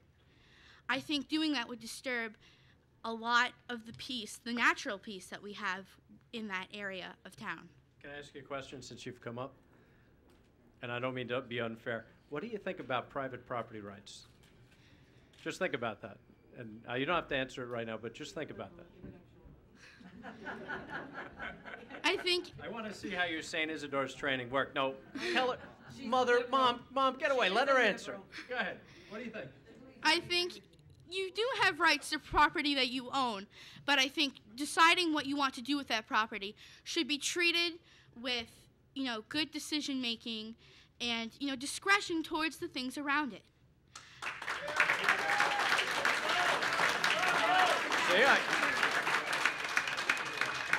Georgette, I allowed her to shine right there. That was very good for you. Now, see, that's the Very Catholic good. tradition. There you go. Is being part of a community and answerable to Wait, your your fellow mom man. is still talking. What else do you want to say? I would just like to say that if somebody wanted to build something like this, they should consider a more densely, the densely developed commercial area rather than a densely residential area. Good job. Thank you for your Appreciate it. Where do you go to school now? I go to St. Anthony's High School in South Huntington. Chaminade, so. All right, Georgette. And I wanted her to go to Malloy. I guess 'cause that's you're where up. her father and Chief Hagemiller went.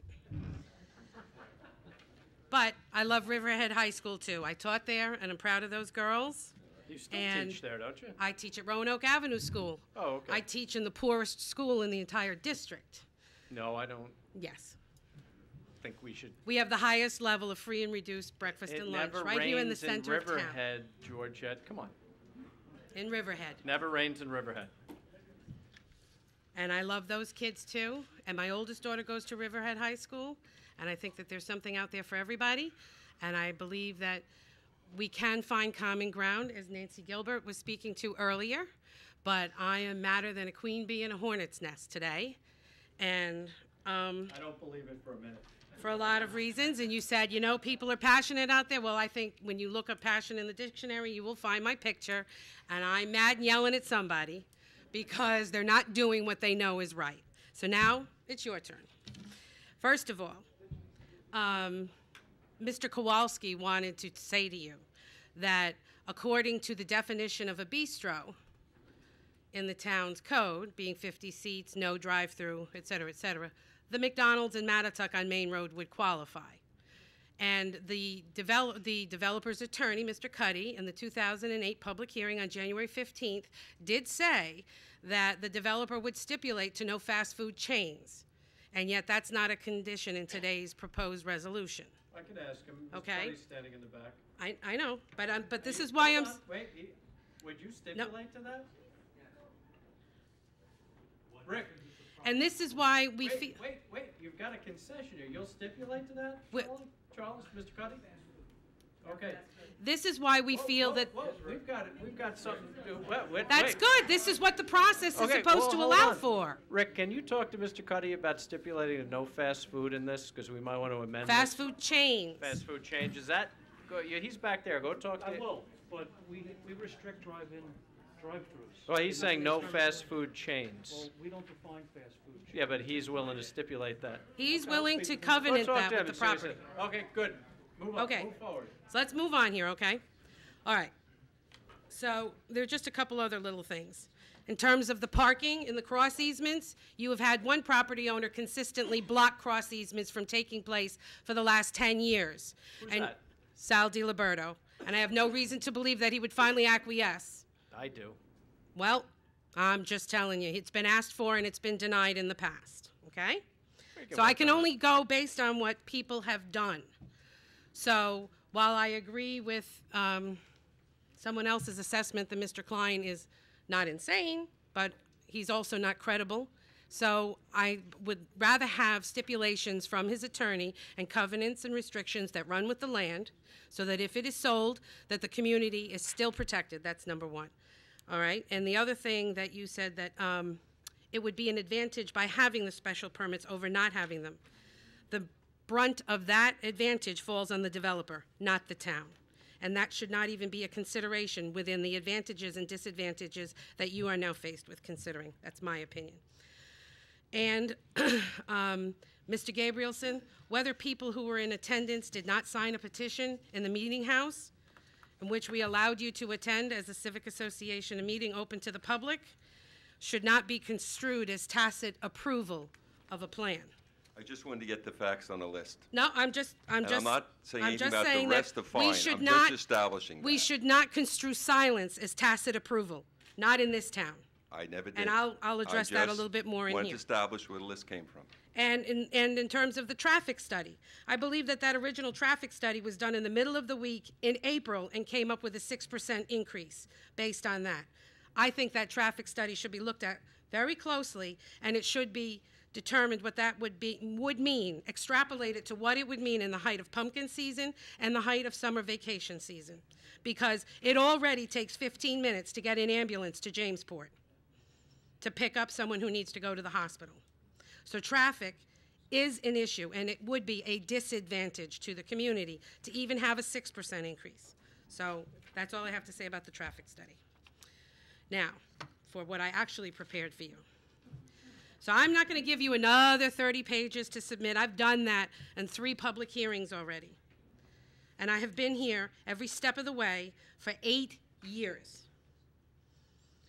And if you had read the minutes of the first public hearing, you would have known that the Jamesport Civic Association held a public education forum to teach the public on how zoning works with the specially permitted use, how it differs from how you present to the ZBA, what's appropriate, the A through R conditions that need to be met, and then the town board then decided to do a scoping hearing for the EIS, and we held public forums on that too.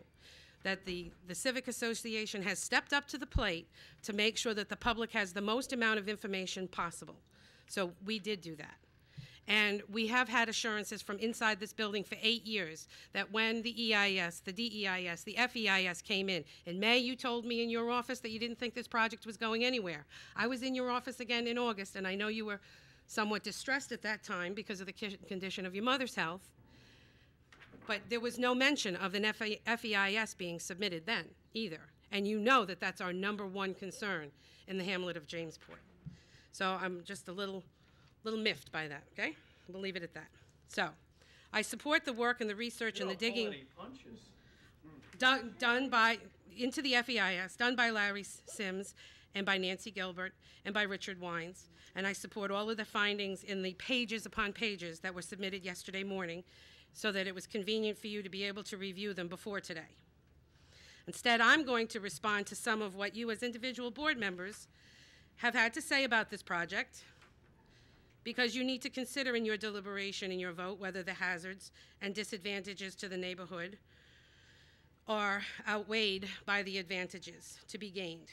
Mr. Wooten, you said that you believe this project will be a boost to the hamlet. And Mr. Gabrielson, you echoed that sentiment, that if they got the special permits. And you said Monday to Riverhead Local that you believe business owners in Jamesport will benefit from the project and that they support it. I respectfully disagree that it will boost in its present form the village of Hamlet's character. It will change it. And will do so for many of us who live there, like myself in the surrounding area. The parking issue needs to be resolved before special permits are granted. It needs to be a condition that the cross easements need to be in place, and it needs to be on the site plan, and it needs to be a condition of approval to protect our businesses. Hold on right Wait, there. Wait, Charles, wait. We can talk I at want the you end. to think, hold on, I want you to think about that cross-access easement, whether, Rick, do you know where it is that we're talking about, so they can get behind the stores, whether they... Hold on, I'm not done. Well, no, You can go and get it, but please don't interrupt me now. I've had a hard time holding my tongue, and I apologize. Georgette, I'm trying to get something right here.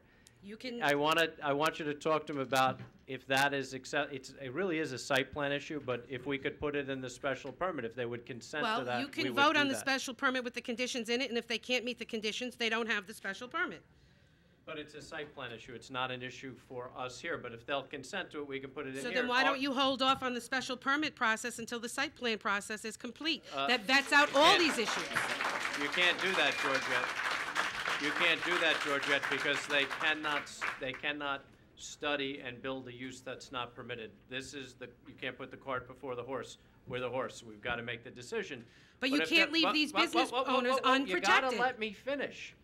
If they will consent to that, a cross-access easement to access that back parking lot now, we'll throw it in. It's not appropriate now, but if they'll consent to it, we could throw it in. It is appropriate now, because now is when we're weighing advantages versus disadvantages. They are not weighing the advantages versus the disadvantages in the site plan review process.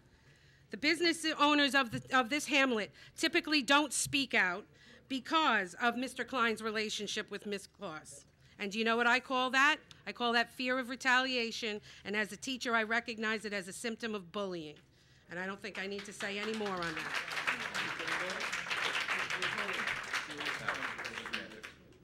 And Mr. Dunleavy, by the way, I just wanna Mr. make a Dunleavy, comment. you know I love you, but Nobody bullies Mr. Gabrielson. I want to make that very clear with you. you're not on the main road in the historic district there.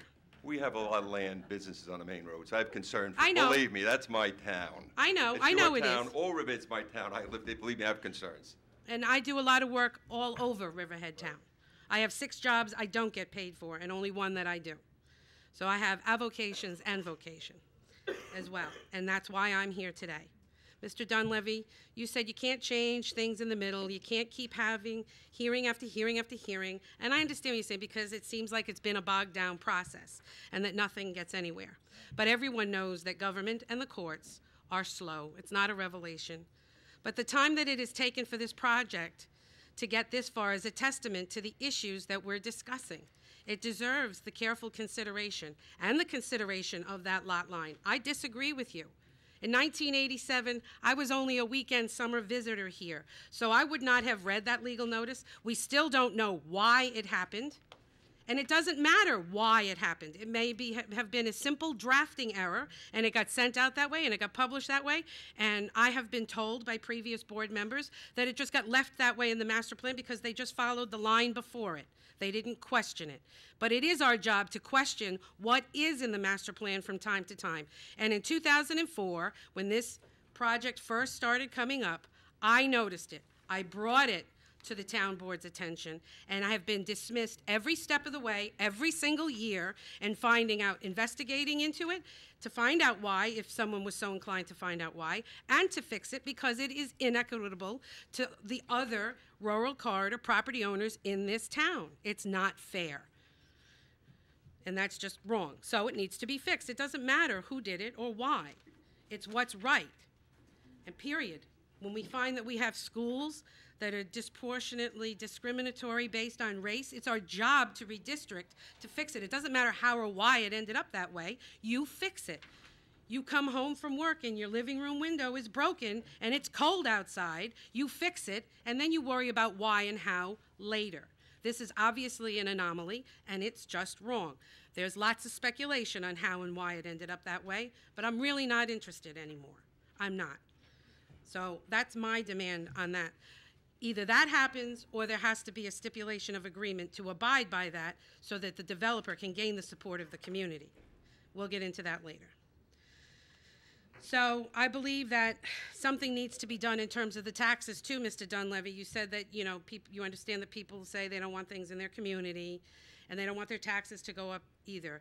And yes, we live in a town where the residential property owners pay the lion's share of the taxes of this town. So we do need to turn that around. But then maybe there needs to be a condition of no applying for IDA tax abatements for this project to ensure that it would actually pay taxes. Actually, I don't think that's true, your statement, that the residential pays the lion's share. I believe the commercial, but I can find that out. It's an interesting point, but I think you're Well, incorrect. it's not equal to what most towns do. No, I think you're incorrect. And but I'll that is find- an area I- that we I need think much you're improvement. incorrect, You've and said I will so find it out. yourself. I don't think Bill Rothar's here. He's busy working. Scott, can you do me a favor? Find out, and it's not really you, but find out who pays the percentage of residential versus commercial, because I want to know that in tax And then base. look at Probably more what the that is in assessor's other office. towns. Hold on. Where's the East End assessors here? towns. Yeah, no, we're probably. But I'm asking you to look at this stuff, not to vote on this stuff, but today, but to look at all of these issues and all of these items. I believe it must be done too. So put a condition on it that they can't go to the IDA, and that'll solve that. And Well, I Mr. would never Supervisor, you support told that. Riverhead Local Saturday that you wanted the bistro special permit use to be limited, and we agree with that. So we actually do already have common ground. And I would never support IDA credits here, so, and if I had to, I would speak up But it's not, against them. it's not up to you, it's up to the IDA. That's correct. But so why can't we get stipulations and agreements to not apply for them? Oh, we can Because work on that's the only way you come up with an advantage to the community is actually paying taxes. You have my word. Okay. If they apply for IDA, I will speak out against it. You also said on Thursday at the work session that board members would be spoken to individually by Mr. Hanley to discuss the proposed conditions for the permits. I took extreme umbrage with this, because why? Why wouldn't you want to have them discussed right there at the table at work session for transparency with our government and to know what's happening and what you're thinking as You you're have going the along way? absolute right to ask, and everybody's been up here, and if you had a question for the board members, you could ask them. Well, there are those out there who feel that you were trying to keep information from the public on this because Not of so. the outcry. If you have a question, go ahead, ask. So that leads us to the last part here. I promise I'm almost done. The acceptable conditions, in my estimation, for the general community to then probably support what we, as part of Save Main Road and the Jamesport Civic Association and myself as an individual, will accept in exchange for these modifications that we will support the developer to move forward with special permits, is one, change the name. We are a hamlet, not a village. Not yet, anyway. Change the name of the Project, the village at Jamesport. We already have our hamlet center. We already have our historic district. And it's really trading off that, and it's quite offensive. It can have a cute name, but it doesn't need to intrude on the nature of the historic district. Number two, reduce the amount of development to that allowed by a 500-foot development allowance. And if you do that, then in exchange, in my capacities as an individual, as part of the Civic and Save Main Road and the Landmarks and Preservation Commission, I would support variances that would allow that amount of development to be spread across the land so that it can meet the master plan's intent and purpose, which is to look rural in nature. and leading to the architecture, because the architecture next door on the next adjacent parcel is part of a historic district. If this limited development is placed correctly, it must also be designed correctly. The master plan says development should look like houses and farm buildings in a rural setting. And so, because one of the architects on the project also serves on the ARB, I would ask that Mr. Searles voluntarily recuse himself. I would agree. And because of the personal interest in that he should seek, that the ARB should also seek the guidance of the Landmarks Preservation Commission, which I would be willing to recuse myself from the project as well, if that's what the parties want. And given that even with 22,000 square feet of development, it would dwarf the historic district. So it would still need to be looked at very closely, and I think that it is appropriate for Landmarks to be part of that. And Chapter 73 calls for flexibility in zoning to protect historic trust structures and districts. So you are charged with adding that in there too, because this is an abutting parcel. 4, that the developer will not apply for the IDA, for tax abatements, because we already know that the developer has already overstated the tax revenues by 97%, which Mr. Sims has supplied to you, Mr. Supervisor. You said they weren't relevant to you, but they are relevant to me as a taxpayer. I want to see that tax get collected, especially if we're going to suffer this development in our midst. And 5, which is to limit the bistros, which you have said you already would, but I would feel much better if the town actually did research into what the national industry standard or the New York industry standard is for a 50-seat small restaurant, bistro, whatever tag you want to put on it. But any eating establishment that's 50 seats, what is the average square footage? And you could even add 10% to that for ease or whatever, but that would seem the most prudent way to go, not just say, well, we'll cut it in half. I think we would feel more comfortable knowing that it was based on research. I'm a teacher, I like research. And then last but not least is the topography of the land, and that it overall will not change. The natural slope in the hill in this area is part of why this area was settled, not only by us of European descent, but of the transitional peoples of 8,000 to 10,000 years ago. It's part of our history that deserves to be preserved, not bulldozed so that a land investor or a developer can make a profit at the expense of our community character and our cultural resources. The excavation of 88,000 cubic yards of earth and the removal of 3/4 of that, 66,000 cubic yards, from that parcel is tantamount to sand mining, and we all know that's illegal. Retaining walls are an eyesore, and we need to protect the cultural resources of Jamesport Hill Site 1. That's the most significant area of archaeology in our town, and that has been supported by the FEIS and by New York State. And a retaining wall to hold back that burial pit is just not acceptable to me as a student of history. So these conditions provide the community with a lot of advantages then. And that's why I said I wanted to come to the podium with possible solutions.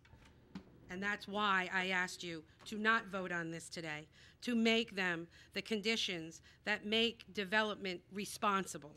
Responsible to the community, responsible to our history, responsible to the historic district, because those specially permitted uses then put those units in direct competition with our historic district, which we are supposed to be protecting and encouraging the forward use of.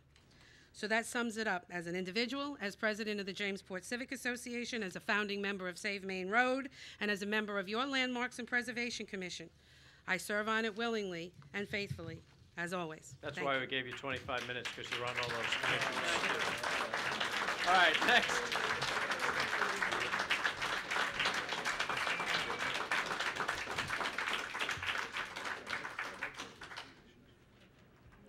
Yes. My name is Ann Kowalczyk. I just have a question also about the way this property is going to be excavated.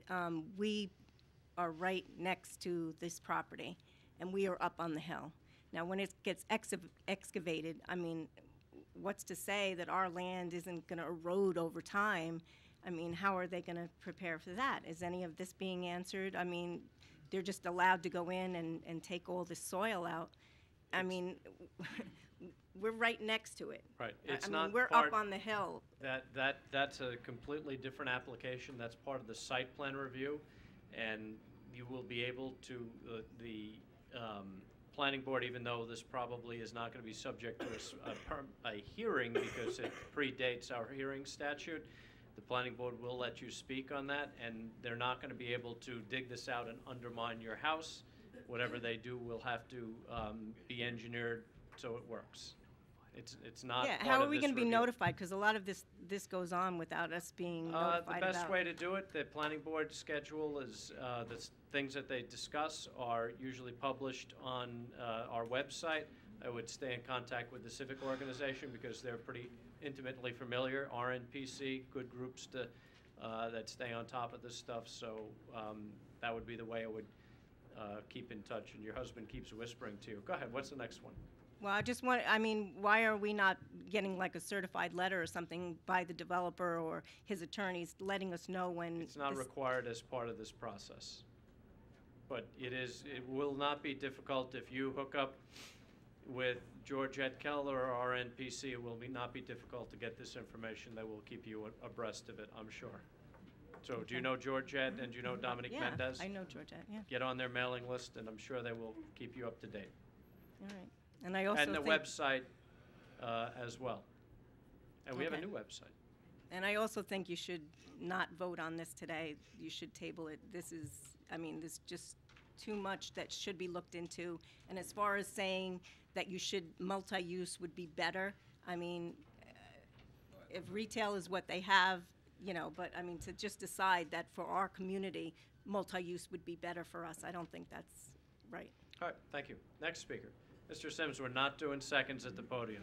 We're not, Mr. Sims, let me get through the speakers. We're not doing seconds. We've been at this 2.5 hours. I want to get through the first round of speakers. And if something absolutely has not been addressed, and you have absolutely a burning desire to tell us, we will let you speak again. Who else wants to be heard? You want to take a break? You want to take a break now? Hi, Ms. Hartnagel. Good afternoon. My name is Jen Hartnagel, and I'm speaking on behalf of the group for the East End. I just wanted to comment, not on the specifics of the proposal, but just to comment in general about the process here today. I mean, this demonstration should really serve as a lesson because I think it's going to happen again and again from residents from Wading River to the town border by Southold. I mean, people care, and people want to see Riverhead preserved. And there's a problem here with the process, and I agree with Georgette. If something's broken, you have to fix it. There's a lot of tension and back and forth, and it's really not necessary. There are deficiencies in the DEIS, and we've commented on them. Why haven't they been corrected, and why are they now in the FEIS? Another public hearing was asked for, and that fell on deaf ears. Information was asked for, and that wasn't provided. And these are rightfully the issues of this discontent here today. This is a broken process. And after listening to all of this, I don't think you should be voting on this proposal today. I know it's taken 8 years, but once you approve this, that's it. So I'm asking on behalf of the group to hold off on this as well until all the information that they've asked for can be reviewed. Thank you. Thank you. Does anybody else wish to be heard? Mr. Romano, how you doing today, sir? Hi, good afternoon. Steve Romano, Riverhead. I have no horse in the race, and actually I came to the meeting just thought it was a regular town board meeting. I didn't know it was going to be discussing. But I guess my question, following up on the young lady, is if this thing's been studied 2 to 3, 4, 5 years, how is it possible when we come to a final conclusion, or it looks like the board, that there's all, I mean, when I first was hearing people were mumbling, and I was getting a little annoyed that, why don't we just hear the meeting, talk about the facts, respect each other.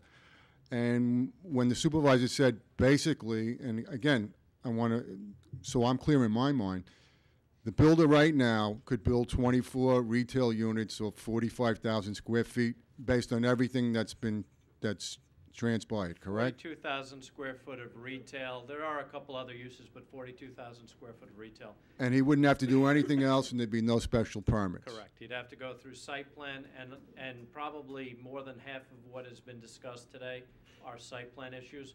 The only thing before us is, does a small restaurant bistro or professional office, are those uses permitted? Because what we're looking at, if you look at retail and if you look at professional office and you look at bistro, are those uses, professional office and bistro, sort of, I don't even want to put words into, I don't even know how to put it into words, because I've done it twice already, but are the professional offices and retail similar in the impacts that professional offices and bistro similar in the impacts that all retail would be. And we looked at specific things like traffic and other things. And so the question is, if you're allowed all retail, or you're allowed all retail with the 2 bistros and professional office, are they similar projects? That's really all that's before us. The rest of it goes to site plan.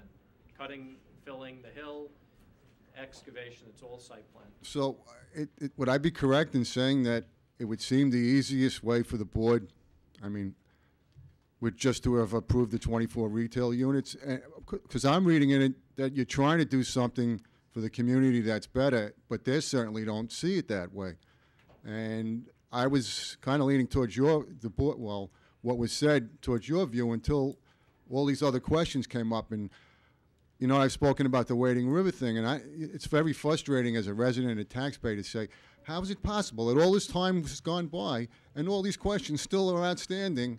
Because it makes your job much more difficult, and the community seems to be frustrated over something that it seems to me should have been resolved a while ago. You know what the most difficult part of this job, Steve, if you don't mind if I call you Steve? No, go right ahead.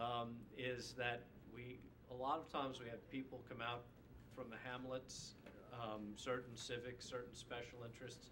The most difficult part for the 5 of us sitting here is try to discern what the silent majority of the town wishes in face of people that come out and speak. And it's a tough thing, but from the dawn of time, this has been a tough issue for elected officials, and it'll continue well after we're all gone. So good luck.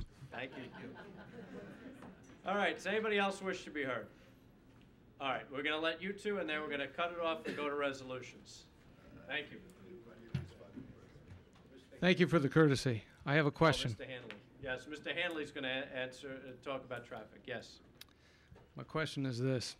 I have heard at least 5 times today, and I've heard it previously in my meeting with town officials, that the alternative that you think you're facing is professional offices and bistros or all retail. That's the phrase that's been used. Now, that is not the phrase that the developer has used. And in fact, the FEIS is quite explicit that the alternative plan is not all retail. The alternative plan is 22,700 square feet of retail, categorized as a convenience center, and the other 19,000 feet in change is not retail, not conventional retail.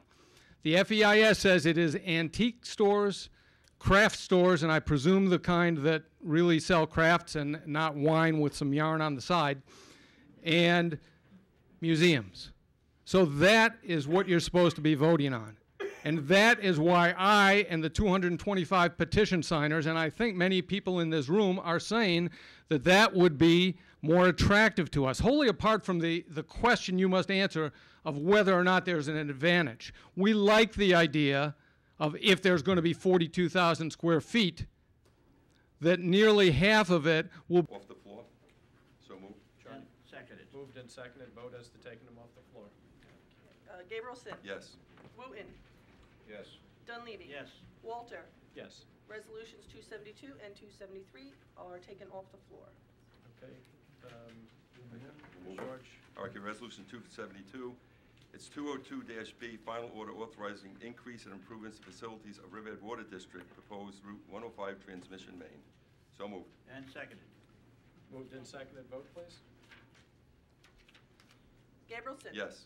Wooten? Yes. Dunleavy? Yes. Walter? Yes. Resolution adopted. Resolution 273. Authorizes the town clerk to advertise for bids for project number Riverhead Water District 12-51, installation of water transmission mains, County Road 105, Riverhead Water District. And seconded. Moved and seconded, vote please. Gabrielson? Yes. Wooten? Yes. Dunleavy? Yes. Walter?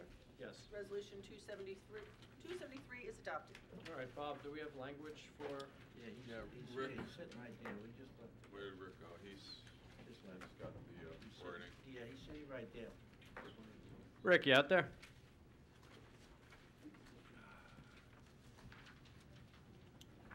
I guess while he's doing that, I did note that there were a couple of Scrivener errors, which I can address while Rick is in the other room. And for some reason, I gotta find my resolutions again. On the resolution, which is the calling for the action on the bistro use. This is Resolution 253. In the third whereas, it discusses the holding of a public hearing on the subject special use permit on January 15th, 2007. That should be January 15th, 2008. Which one is this? This is the third whereas. Oh, second page. Second page, Oh, third whereas. January, what was the date? January 15th, 2008. If you look up two whereases above that, it makes reference to the fact that the town board referred the action to the planning board on August 7th, 2007. And reviewing the record, it appears that the referral back from the planning board came thereafter, I think September of 2007, and in December or October of 2007, the town board called for the public hearing. So, and they were, should be 2008. Okay. On the first resolved, the identified zoning use district is business CR. That is incorrect. It should be rural corridor. That would be the small numeral I, yes. Or not numeral I, yeah, I. So it should be rural corridor. Okay. That's the with respect to the Scrivener changes that need to be made. The turning to Resolution 254, which is on the professional offices, the same issue appears on the second page in the 1, 2, 3, 4, 5th whereas. Again, it should be January 15th, 2008. Continue. Same business CR. Business CR should be rural corridor.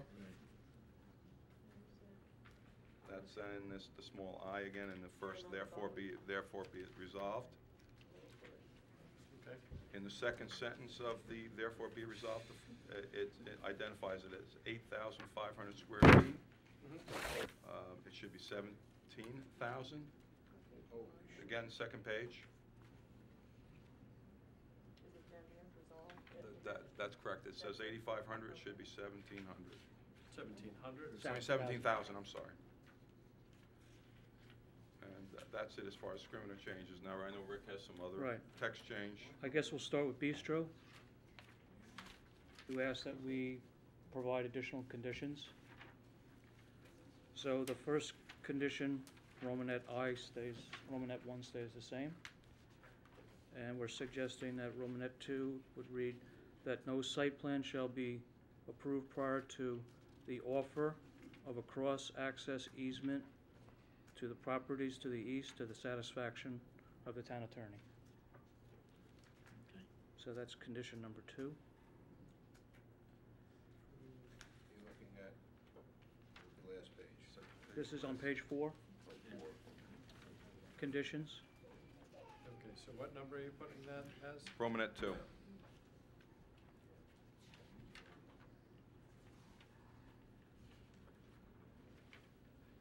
So 3 is going to be an individual bistro shall not be more than, Right, 2,000 square feet of floor area shall not exceed. okay, so give me that language again. That an individual bistro shall not exceed 2,000 square. No, the one that It's going to be in the new Romanet 2. no site plan will be approved. Oh, I'm sorry. That no site plan shall be approved prior to the offer of a cross-access easement to the properties to the east, to the satisfaction of the town attorney.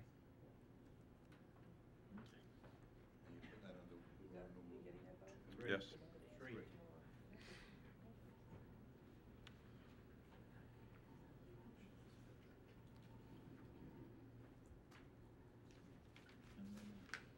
And 3, first sentence would remain the same. Individual bistro shall not exceed 2,000 square feet in floor Right. area. And we're adding another sentence. Mhm. That an individual bistro shall be limited to a bistro providing food service through a wait staff. Okay, that sounds good.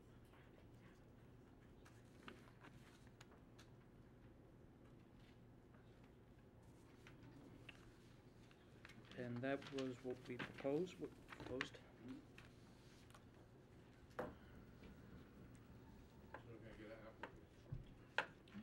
Okay.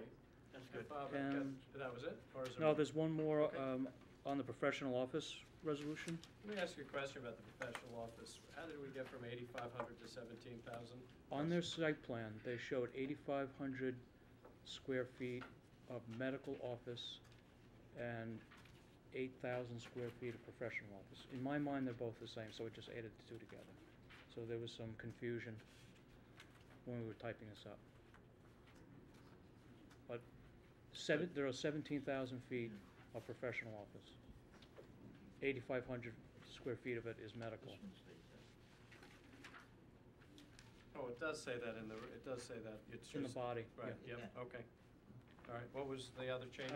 We need to have the same language in the professional office on the condition to allow for that offer of a cross easement, so we just added that. Where are we adding that? Page 4, be it further resolved, the second further resolved. We have the condition, and it's in one sentence, and I'm just adding the same language that we put Okay, but I'm not sure where you're adding it. at the end, and that no site plan shall be approved. You're in the professional office now. Right, page 4. Page 4. Second, be it further resolved that the Riverhead Town Board hereby grants special use permit, construct 17,000 square feet professional office to the condition that no building permit shall, or land clearing permit, or excavation permit shall be issued without the prior approval of the site plan, and that no site plan shall be approved prior to the offer of a cross-access agreement. Same language as the other. All right, say it one more time. And that no site plan shall be approved prior to the offer of a cross-access agreement to the properties to the east, to the satisfaction of the town attorney. Would you change it from 8.5 to 17? Which resolution? Spelling.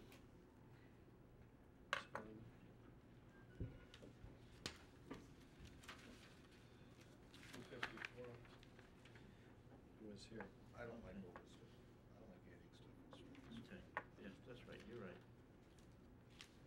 No, adding it as a result of the public hearing. All right, so let's, not public hearing, it turned into a public hearing. Let's move 254 and 255. Sorry, 254? 253 and 254. 253, I'm sorry. Got it. 253 and 254. Resolution 253. Grants a special use permit of Jewel Bet Enterprises LLC, construction of bistros. Seconded as amended. Moved and seconded as amended. Gabrielson. I'd just like to point out, I had said this earlier, that I'm really concerned about the business on Main Street. There's no parking, and I think working with this project, we could actually create somewhat of a boom for them, because we'll now have an access for them to have parking. So I think that's important.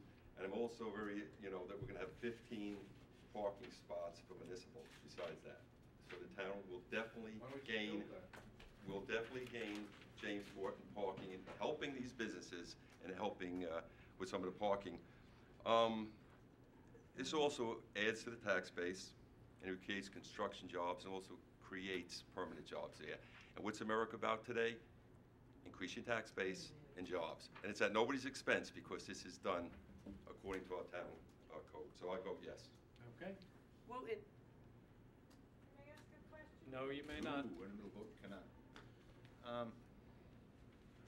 I'll tell you, coming in, I was poised to, I waited, as I do everything. I try to wait, because I know there's people passionate, and believe me, I can understand that. But yet I'm trying to look at sustainability, economically wise. I don't want another strip mall in Jamesport. I don't like the one that's there, to be honest with you, and especially when half of them are closed. It's just a waste of space. So I was looking at viability, and I sit on a lot of sustainable growth and a lot of smart growth concepts. I sit on a lot of those boards up west, and I thought, well, this is probably a good answer to that. Let's knock it down. Let's reduce the retail. Let's put some mixed uses in there that would be less of an impact because it's sporadic traffic. It's not all everybody coming at one time. Architects and lawyers and chiropractors and small bistros. There's 4 bistros in Huntington right now, and they're all doing very well. And there's less than 50 seats in them, and there's people waiting to get in. And while they're waiting to get in, they're walking around the village, and they're looking to do some shopping. So I don't think it's out of character for Jamesport. I think it's a better use of the property than a strip mall. And you're right, there's probably a case to be made that who's going to build a strip mall because there's stores all over the place that are closed. But that's really not the point. It's trying to create something that would be palatable, yet sustainable. But then there was some concerns today about transparency. The FEIS was out there. Maybe it should have been more to let people read it, realize what it was about. So I've been waiting. So the public meeting today, which turned into, like Sean said, a public hearing, there was some good points made up. And I think some of the corrections we made today right away, and I think some of the business I talked to was about the parking. Some of it was about traffic flows. And I think this special permit, which is, it's not giving them special rights. I mean, this is a specifically specially permitted use. It's an accessory use to that property. I think is a better fit to that neighborhood. And I do weigh it, and I appreciate the passion, and I can understand where it's coming from. But in my heart of hearts, I really think if this developer is going to build anything there, I want it to be sustainable, and I want it to be non-intrusive. And I think the alternative is just too much to bear. So I'm going to vote yes. Dunleavy. All right, I'm not going to talk as long as Councilman Wooten did. Well, I'm sorry. I agree with George, Councilman Gableson, and I do agree with some of the things that Councilman Wooten said. My thing is tax base. We can't put always. We have a lot of open space. We have over 1,000 acres of open space in the town of Riverhead, where the residential tax people have to make up that taxes that we're taking off the tax rolls. And I think that we have to build a tax base. This is going to be behind the stores, so it's not going to be a long 25 where people can pull in and shop. They have to go there for a specific reason, with office for a doctor or something. So I have to vote yes because of the tax base. Yes. Walter. Yes. Resolution adopted. Resolution 254. 254, that's me. That's you.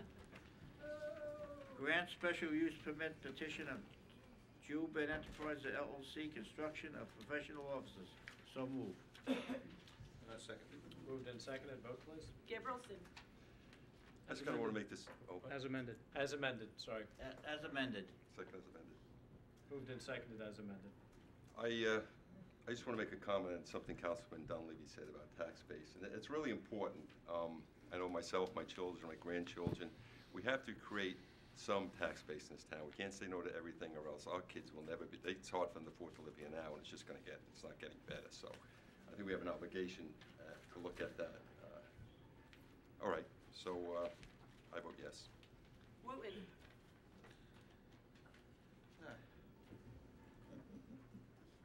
Yes. Did you say yes? Yes. Dunleavy. I vote yes for the same reason. Walter. Yes. Resolution adopted. Okay. Let's just, announce it to him. What John, I've got to get back to the hospital. Can you, I apologize to the residents. I have to get back to Brookhaven. Can you take over the meeting for me? Thank you very much. All right, now we're going to anybody that has anything to say on this meeting can come up to the podium and speak. And that's you, sir. Okay? The public can speak now. That's you.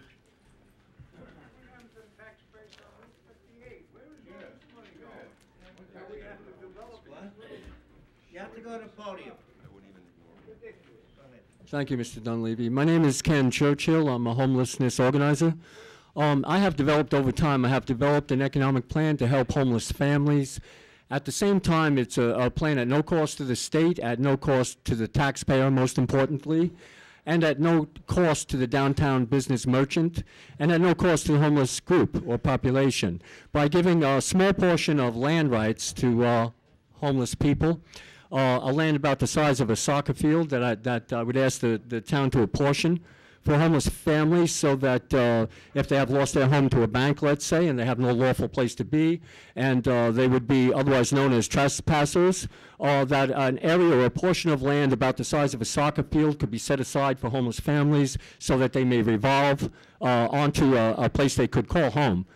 It's a resolution for land only, nothing else. It should be land close to a dump for many reasons that I will not elaborate on at this time. The full explanation of American Homeless Land Model is available at website homelesslandmodel.com.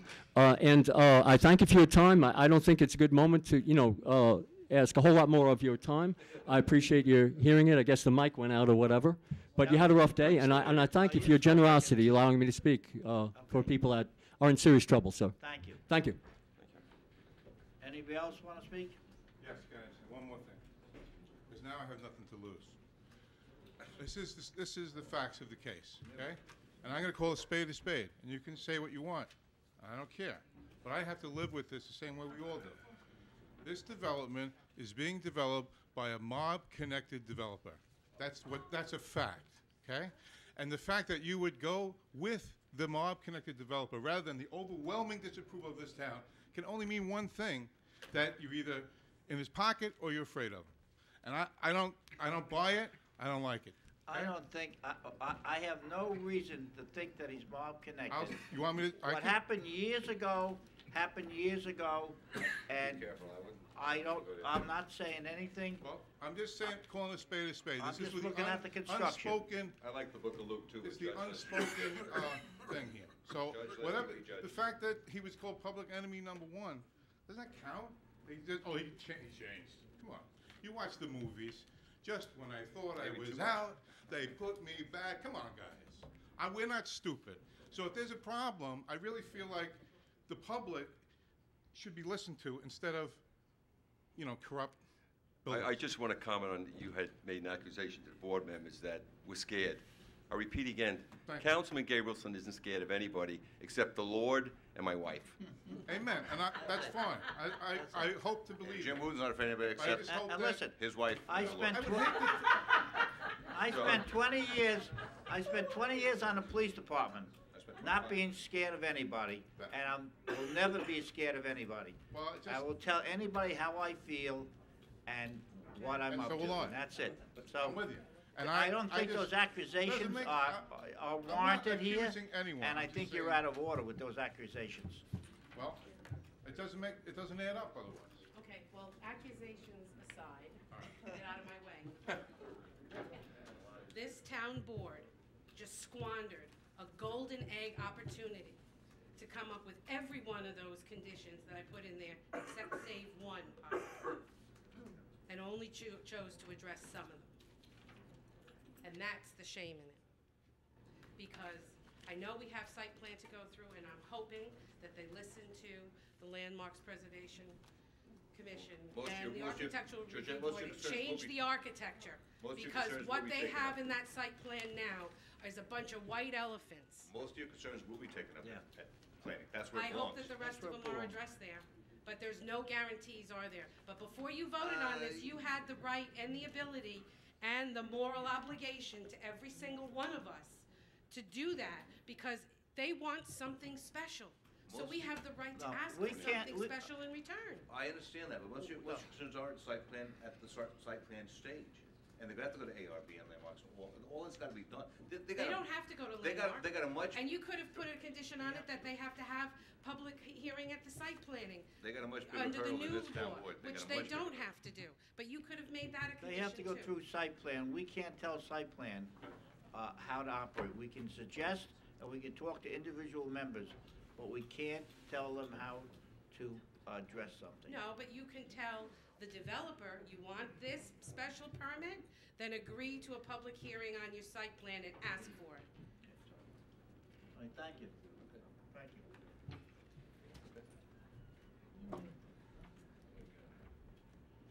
I'd be remiss if I didn't make a quick comment. I haven't accused anyone on this board of anything, but I will now. I'm going to accuse you of not listening. Although we've been here for a long time and you've heard what we've had to say, I don't think you've listened. I heard two reasons given for approval of these resolutions. One of them is that we'll help the business owners on Main Road. The only business owners on Main Road who came here today oppose the resolution.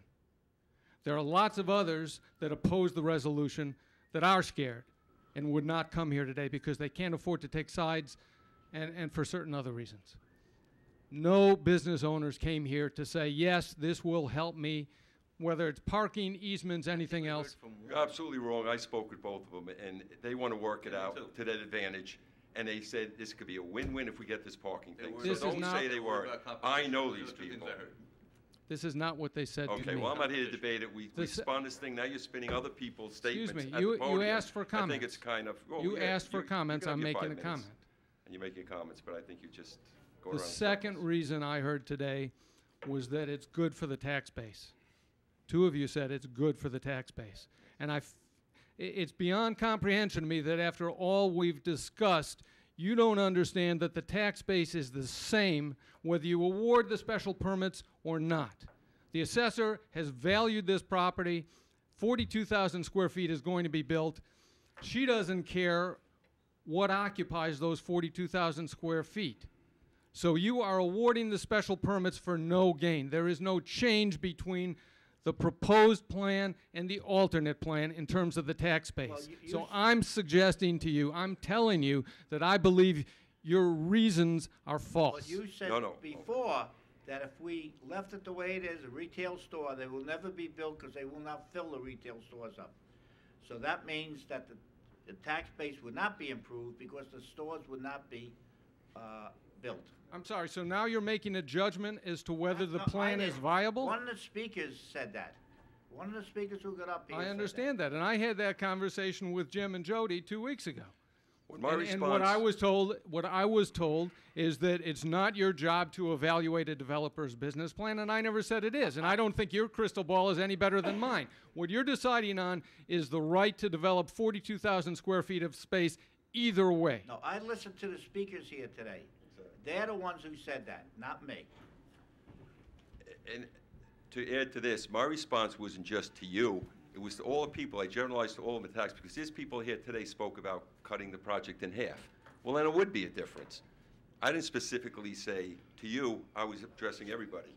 It could affect if we cut it back. Of course the tax will go down. If we cut it in half. Some people said cut it in half. So I'm responding to everyone said he see the overview.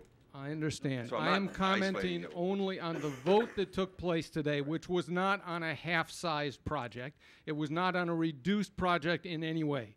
It was on a proposal and a Plan B. And the tax is the same either way. And the justification the two of you gave for supporting the resolutions are false. One of them. Thank you. One of many. Anybody else? Tom Kowalczyk. I live right next door to the development. I see that you made some amendments and said something to the effect of these bistros would have to have wait staff. Yes. So I don't think I've ever been to a McDonald's or Burger King with wait staff, but you left it open to Applebee's and Well, various Applebee's other. is a restaurant. It's not a fast food restaurant. Applebee's is a restaurant. It's not, It doesn't fit their model. It doesn't, no. All right, but I'm just saying you set a precedent, okay? So there's a couple of pieces of land that are vacant now in Jamesport. You set the precedent. As to So- what we think is better for Right. Jamesport than So the strip mall, you're right. we did. Here it comes, 58, but more importantly, You'll since love I it. have to live next to now what you've said okay to, I know earlier in these discussions, several years back, there was mention of, how late would these things be open? Now, I recall, and I'd have to go pouring through information, something about 11 o'clock. Now, what does this mean now as far as, because, you've already been dealing with complaints of noise in Jamesport for various events and things like this, so now, what do I have to put up with that way? And how, We can, well, this, site plan can condition, well, even if they're gonna do wine, if they're gonna do sort of spirits there, they're gonna have to go through the liquor authority, and they can condition hours of operation that way. We can condition, site plan for, outdoor entertainment, not allowed. Not that they would do that in a 50-seat, I'm thinking maybe about a guitar player, maybe a coffee house or something, but I still think all those can be addressed in site plan, all those issues. And I think, Mr. Kowalczyk, when all is said and done, if this thing gets built at all, it's gonna be a better use of property. It's gonna be better for your property than what could be there. All right, well, I've got these questions because I read what I could of this recent answers to these, the Right. draft environmental I'm not impact King statement. Solomon, there's no easy And, answer. well, Right. I mean, we brought up odors because, Right. like I said, we're sitting up on top of this piece of land, and it basically said it's taken Put a taller care stack of. in, Well, yeah, right. you go through this whole process, and that's the answer. It's taken care of. How's it taken care of? I mean, certainly if they said, well, we're installing this, that, or whatever, this highly, I can't say it's taken care of, because I don't know how it's taken care of. I'm Well, like you. Yeah, but that's what You know these something? things were voted on, though. You said, yeah. No, I don't know how the odors are gonna be taken care of. Don't I you mean, think those I are can't- important things before you But, vote? no, No? we can't think of everything, and you can't do everything, and you can't mitigate everything. So, We will. you're gonna have some odor. What it is, I don't know. Might be fresh brewed coffee. Right, it might be brewing coffee, Just like, Starbucks. you don't know. See? Okay, thank you. Anybody else? If not, I'll make a motion that we close the meeting. I don't wanna leave, I wanna stay here. So moved. Second. Adjourned.